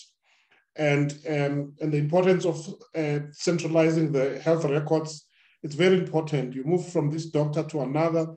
You don't have to repeat and be given different drugs. And when actually they should be available on record as to why you were given this by that doctor, and you should continue the same treatment. So these are very, very important aspects that we should all be aware of. I will not take a lot of time. We're left with 20 minutes. I want to give at least 10 minutes to the question and answers, and the last 10 minutes to the colleagues that are going to wrap up the session. And if there are people who've got questions, this is the time for questions. We've covered the importance of technology in water solutions, technology in agriculture and food security, value chain, technology in education, technology in health services. And so you can see it cuts across, and technology was there from the beginning when God created everything. And he spoke, and billions of stars were born. And it's the speed in which things happened could have been driven by the technological voice of God. So it's not a new thing, and it didn't come with us. God knew that everything will evolve to where we are today. Okay, Your Excellency, let's take questions. You can raise your hand, and we can then give the panelists a minute each to wrap up and then close the session. There's a question from His Excellency Gbr Abiat. We'll give you a minute, Your Excellency, if you can get straight to the question. Ok, merci beaucoup, Excellence. Le leader, Sipho Mseleku, ici c'est la République du Bénin. Merci beaucoup. Depuis la République du Bénin. Can we get translation? Mr. Eliezer Gomet, are you here? Oui, je parle français depuis la République du Bénin. Yes, we're trying to get translation. Mr. Gomet, are you there? Oui. Madam Grace? Oui, nous allons très bien au Bénin. Nous allons très bien au Bénin et nous vous remercions beaucoup, les leaders, Excellences, et tous les Excellences du Bénin. Nous sommes très contents de participer en direct à l'émission. Ça nous fait beaucoup plaisir. Et notre question, c'est ce que GBR sur le plan international pense sur nous, les Excellences du Bénin. People to switch on into translation in their gadgets. There's a translation platform that allows you to listen in English. Okay, you can continue, Your Excellency. Okay. Merci beaucoup, Excellence. Leader Sipho Mseleku. C'est la République du Bénin. Nous sommes très contents de vous voir en direct parce que nous avons soif de vous. Nous avons soif de notre leader. Et nous sommes en train de demander notre question va à l'endroit de ce que GBR sur le plan international est en train de penser pour le Bénin. Parce que nous avons compris qu'en 2021, GBR aura des actions pour notre pays, le Bénin. Alors, dans chaque commune, toutes les communes de Ouémé Plateau, nous, notre chapitre de Boycon a déjà installé toutes les communes de Ouémé Plateau, Atakora Donga. Et puis maintenant, les gens nous posent des questions. En 2021, qu'est-ce que les membres, les excellences de GBR Bénin, qu'est-ce que nous pouvons bénéficier de l'international? Quel est le plan de l'international pour notre pays, le Bénin? Les gens nous posent beaucoup de questions parce que notre chapitre, moi, je suis le président de chapitre 1 Boycon, chapitre de Boycon, 4e ville du Bénin. Nous sommes en train de faire les installations partout, mais les gens nous posent des questions. Maintenant, si nous pouvons avoir des résultats, vraiment, ça nous ferait beaucoup plaisir pour satisfaire les excellences dans chaque commune.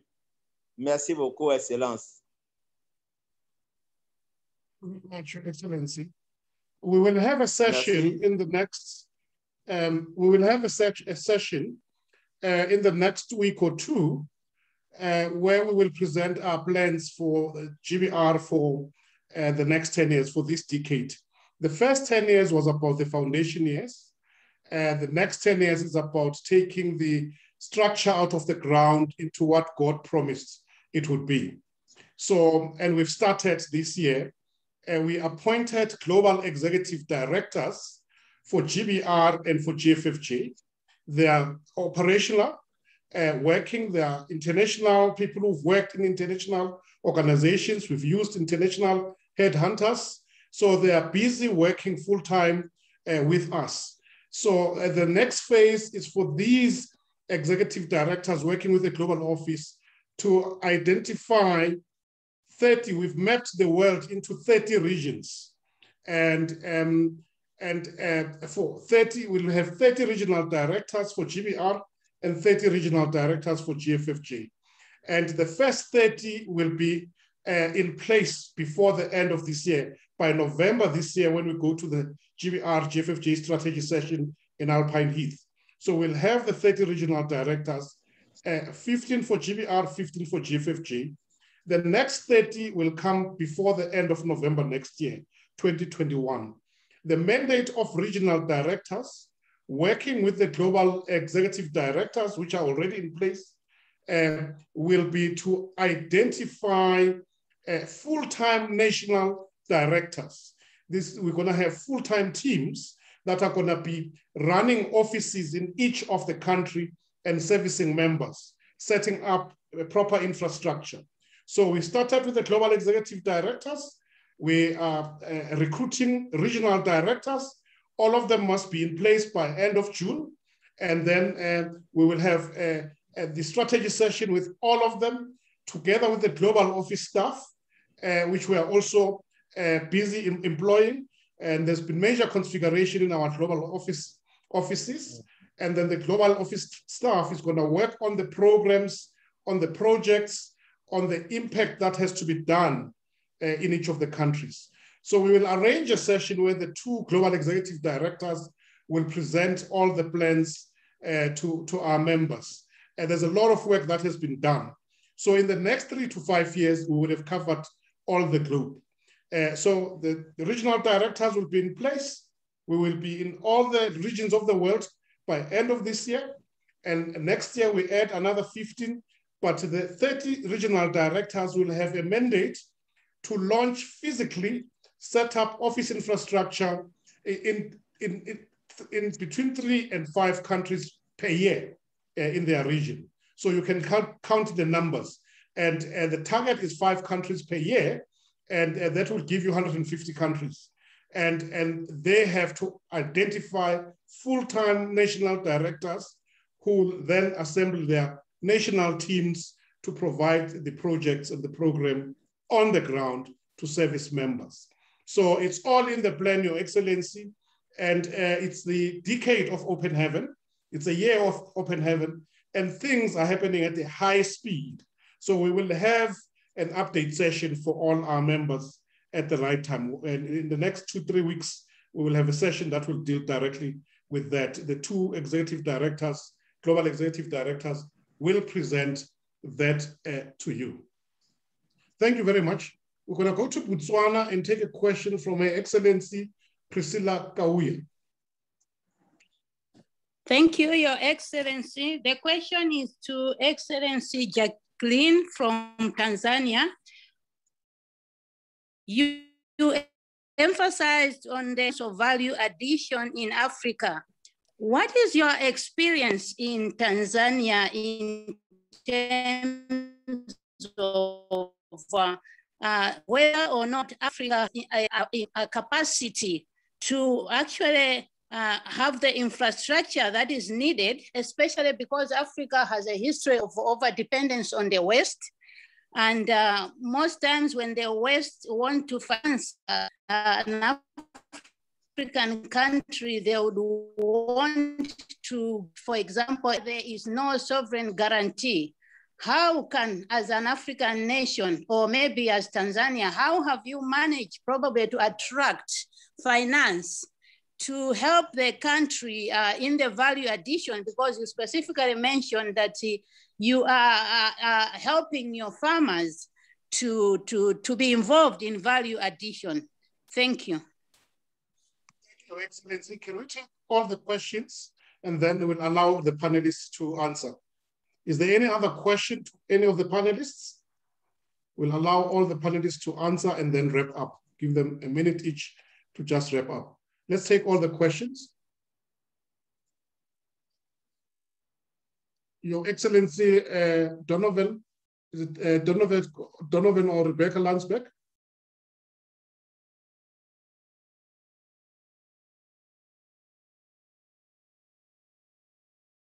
I see your hand, Your Excellency, Mrs. Landsberg.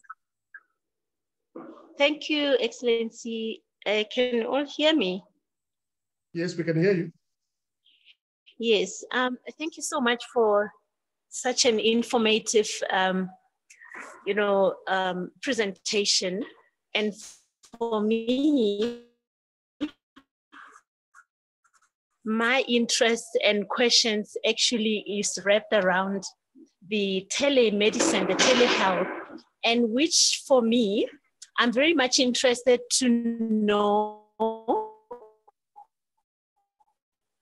where would then point of care fit in terms of those 5 strategies that Dr. Lengana has mentioned.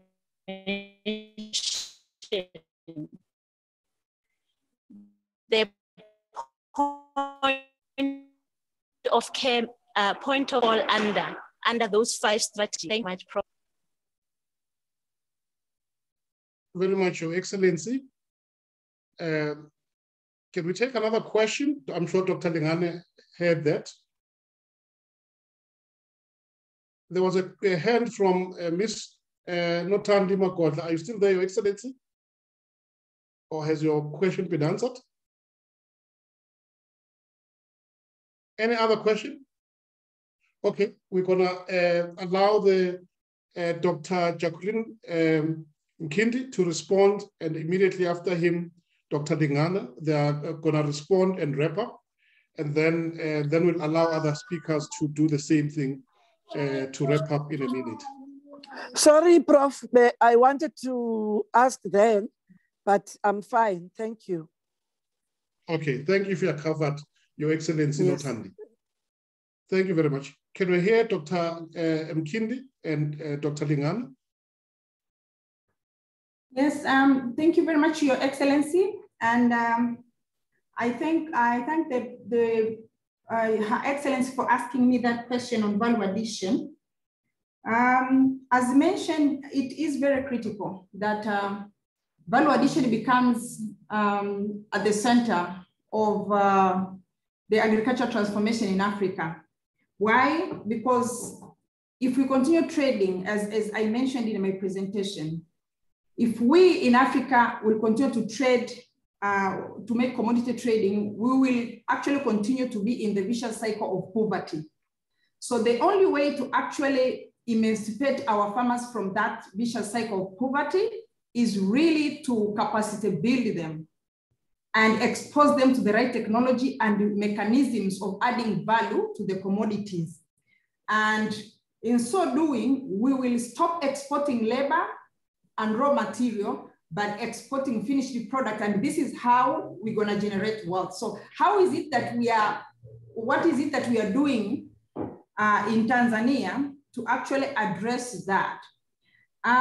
One, of course, it is something to do with business enabling environment. As mentioned, when you talk of value addition, processing, then you really need to have the right innovation and technologies on the ground for your people to access and make use of in their day-to-day business. And so one of the major challenges that we face in Tanzania, or probably this is a cross-cutting agenda in Africa, it is the issue to do with availability, but also the affordability of right technologies when it comes to value addition. And so what we are trying to do in my country is to really engage meaningfully with the government of Tanzania so that our Excellency, we can't hear her. You can't hear me? Excuse me, Excellency. Yes? Yes, Excellency John Smith, we can hear. Do you have a question? No, Excellency, I couldn't hear her. I don't know. Can she mute? I don't know. No, we can hear her. It's on your side. I think it's on your side. I can't. Excellency John. Just check. Even me. Sorry? I can't hear her either. Oh, okay. Yeah, but they can't hear you in Malawi and in Botswana. But I can hear you here in South Africa. You are clear. Yeah, she's also audible here in Eswatini. I can hear her. On my end, I can hear her.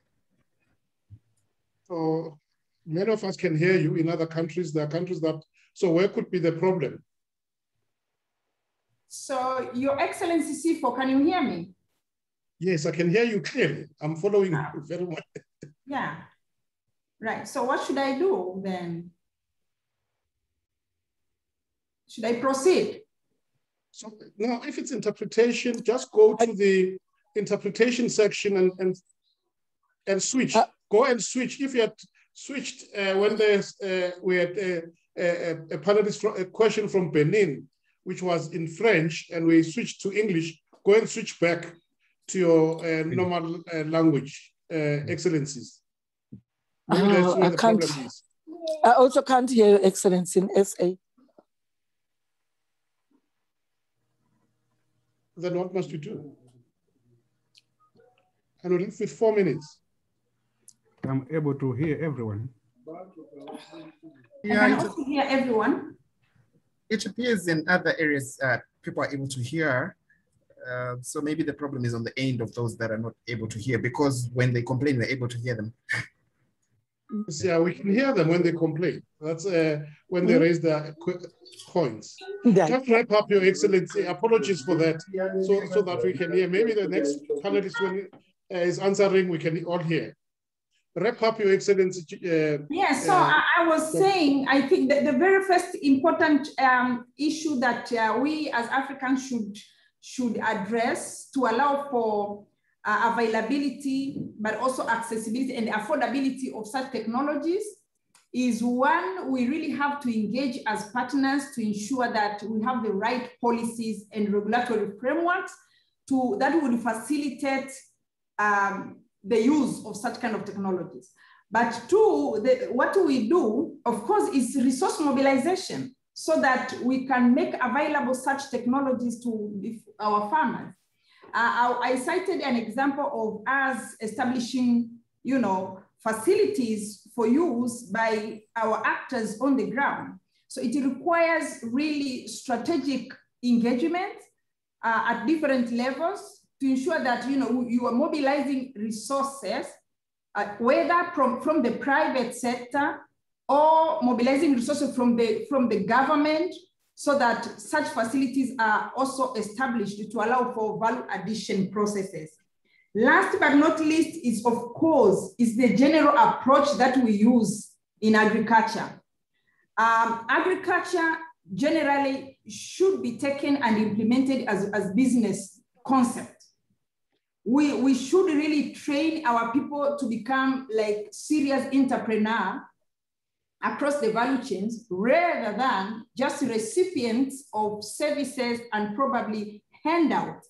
And if we change the mindset of our people, that concept of agribusiness, trading as business, value addition would actually come in and, you know, take part in the transformation process of agriculture. So we do apply that, training our people to be more or less like, you know, partners in business rather than, you know, beneficiaries of processes and programs. And that helps a lot to transform the mindset of the farmers on the ground. So those are some of the strategies that we deploy or we employ in Tanzania around value addition.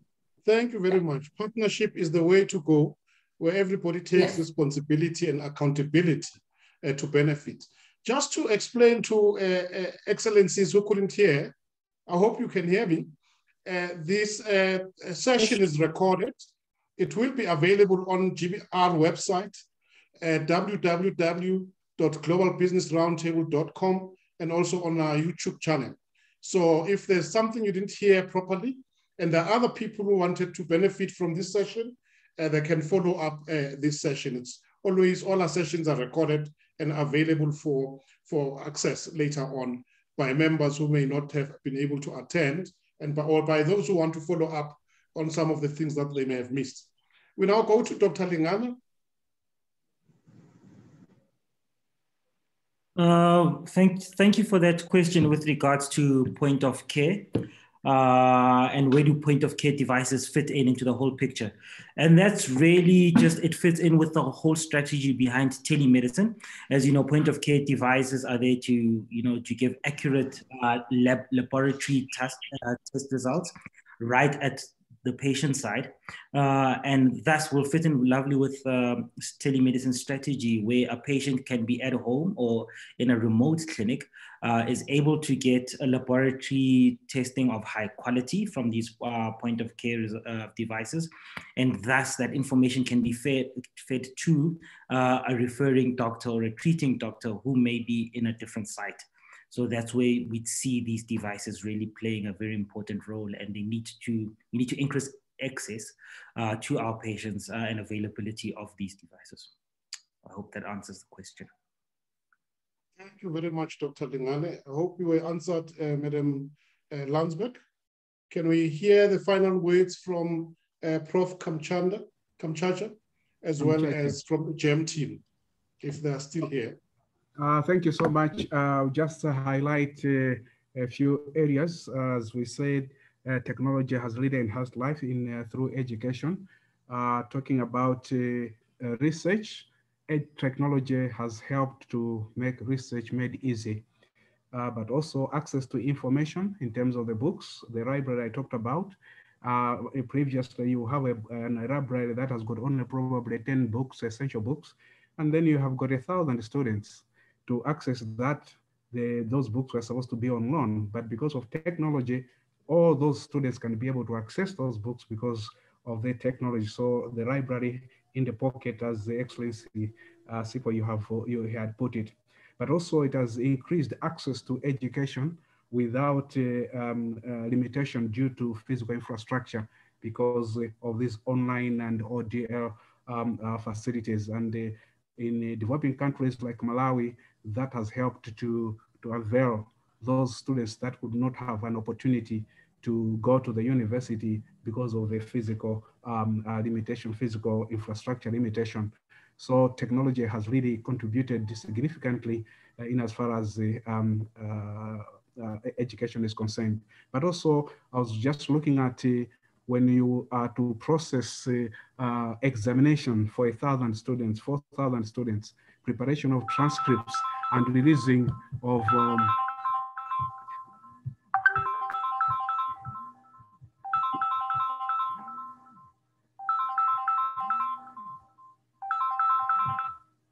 releasing of results. Today, students can be able to access their results whilst they are at home through the technologies. So that has really helped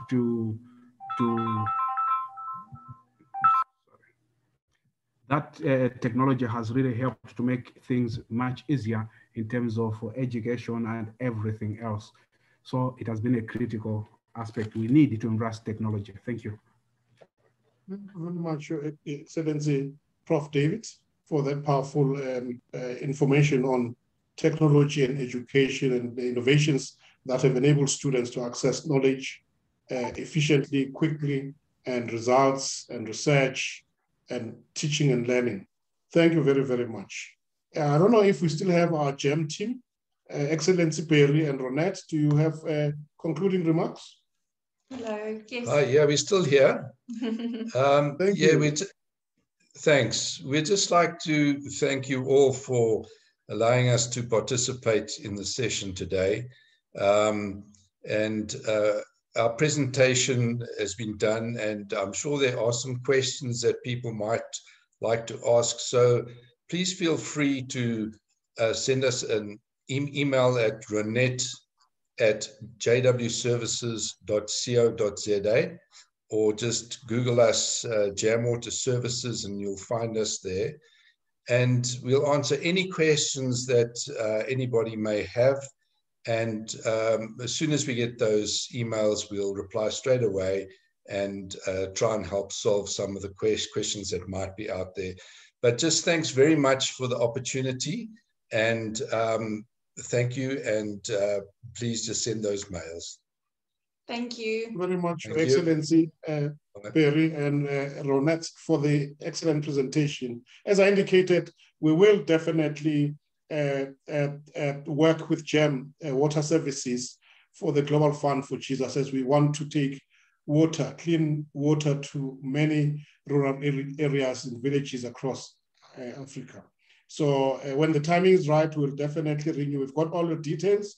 You've been to our presentation. We know that you are one of our potential strategic partners to solve the problems of the world through the Global Fund for Jesus.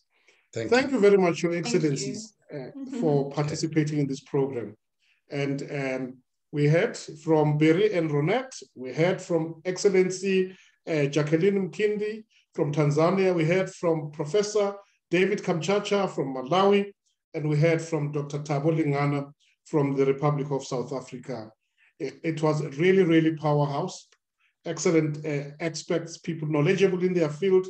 And we thank God for you. May God bless you, enrich you, and grant you more grace and more wisdom, and enlarge your territory.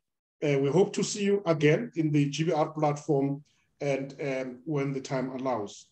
We're now going to move towards closing our program. His Excellency, Mr. Wilson Banda in Malawi will take an offering. Immediately after him, we'll have His Excellency Tato Mashao, who will do the vote of thanks and the announcements, and will be followed by Her Excellency Priscilla Kawuya, who will close with a prayer. So, Excellency Wilson Banda, are you there to take the offering?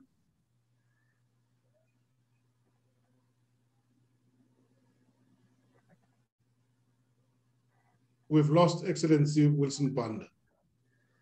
Can we take a volunteer who can do the offering as led by the Spirit? Any volunteer?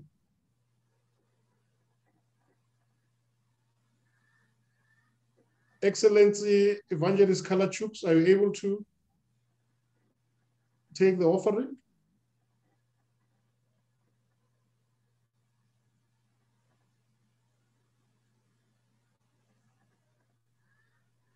Yeah, praise the Lord.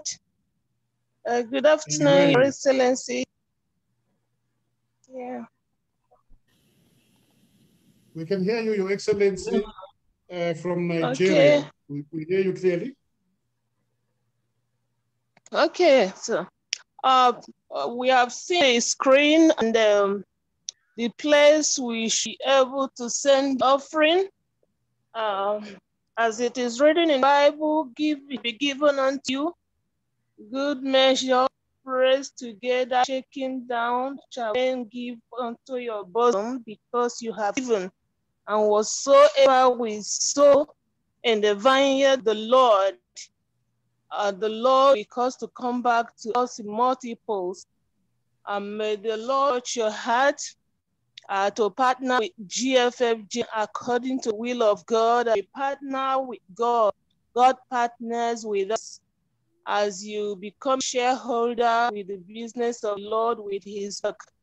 The Lord is interested in all about you, and the reward is not just in this world, but in the world to come.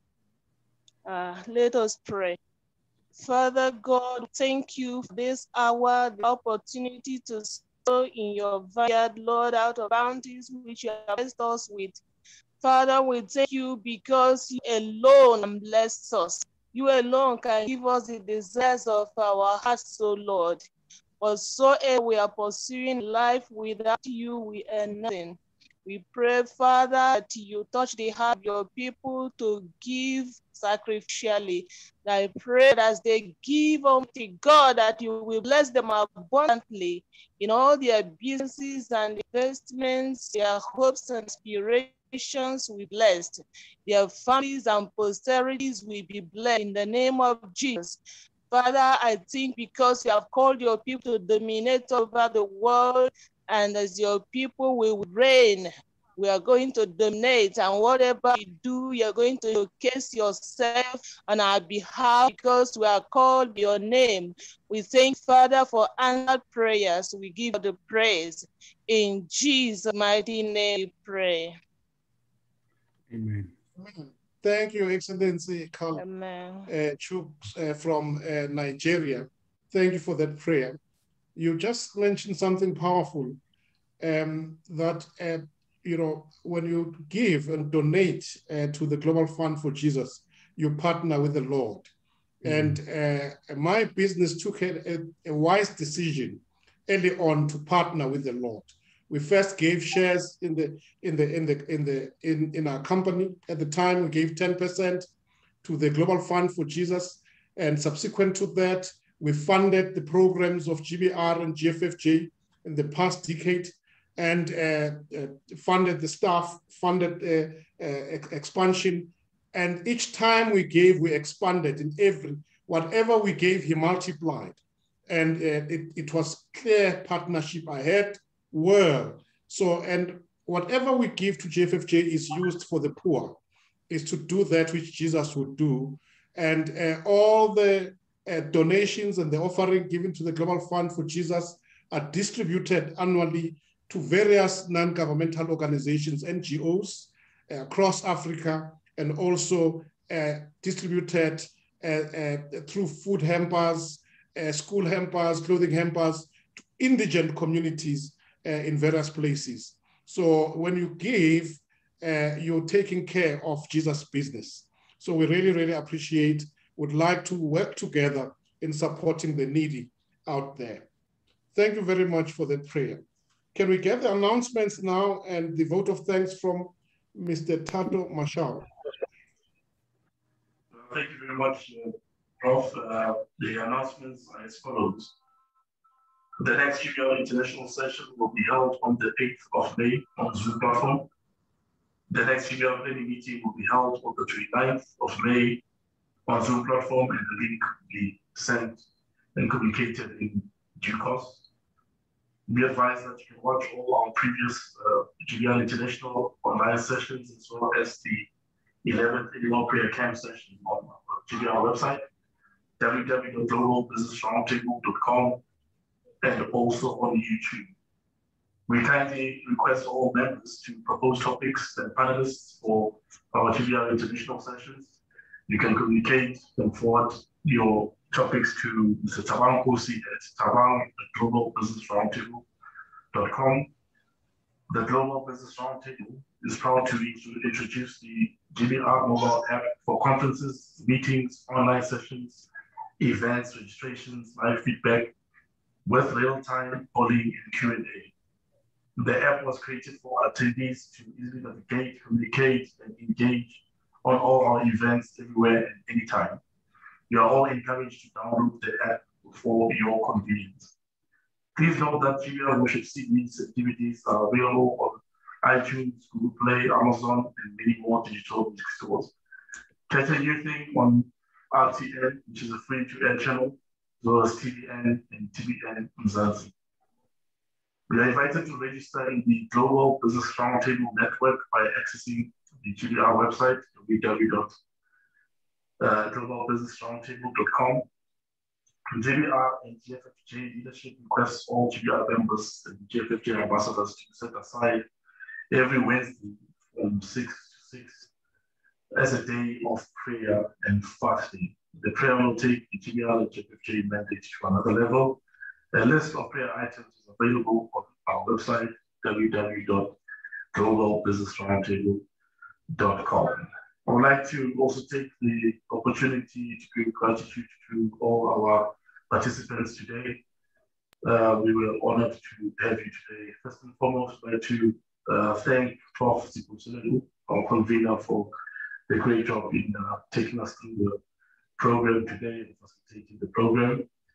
We also would like to thank Mr. Lengana for the opening prayer. We also like to thank our speakers today, and we would like to take this opportunity to thank you for availing yourself to present today. We really appreciate you, and thank you for the great presentations. I'd like to thank Genome Water Services, the team. I would also like to thank Dr. Mkindi from Tanzania, Prof. Kamchacha from Malawi, Dr. Lengana from the Republic of SA. Thank you very much. We hope to see you again. And I would also like to thank Apostle Kamchatka for doing the offering for us on behalf of Mr. Wilson Banda. And in advance, I'd like to thank Ms. Kauya from Botswana for doing the closing prayer. Thank you very much. Have a great day. Thank you very much, Your Excellency, Mr. Tato Mashao, for the announcements and for the vote of thanks. We also want to thank you for allowing God to use you to thank everyone who participated in the program and to read the announcements. We now go to Botswana, to Her Excellency, Madam Priscilla Kauya, to take the closing prayer. Thank you, Your Excellency. Let us pray. Father, we thank you for the time that we have had in your presence this afternoon. We thank you for enlightening our minds as to the advantages of technology and how it can be used to be an enabler to establish your kingdom in these contemporary times. I thank you, oh God, for the organizations that were represented this afternoon and for how you are using them to impact lives in Africa and in the world. Father, I thank you for your kingdom that will never end, your kingdom that will never be shaken, your kingdom that will never be destroyed. Father, I pray that you help us, oh God, to use technology in the right way, the way you want it to be used in these times. Father, with all that we have learned this afternoon and even in the previous GBR sessions and what we are yet to learn through this ministry, oh God, I pray that may you continue to use this ministry of GBR and to use us that are represented here to make an impact in people's lives, oh God, so that when all is said and done, GBR and all of us will be remembered for having changed lives and having lived God's purpose and fulfilled God's purpose in our generation, as it was said of David in Acts 13, verse 36. Father, may you help us to submit our lives, our spiritual lives, our professional lives in the church, in the marketplace, and wherever you have placed us, under the direction and unction of the Holy Spirit. And Lord, may the grace of our Lord Jesus Christ, the love of God, and the fellowship of the Holy Spirit be with us all, now and forevermore. Amen. Amen.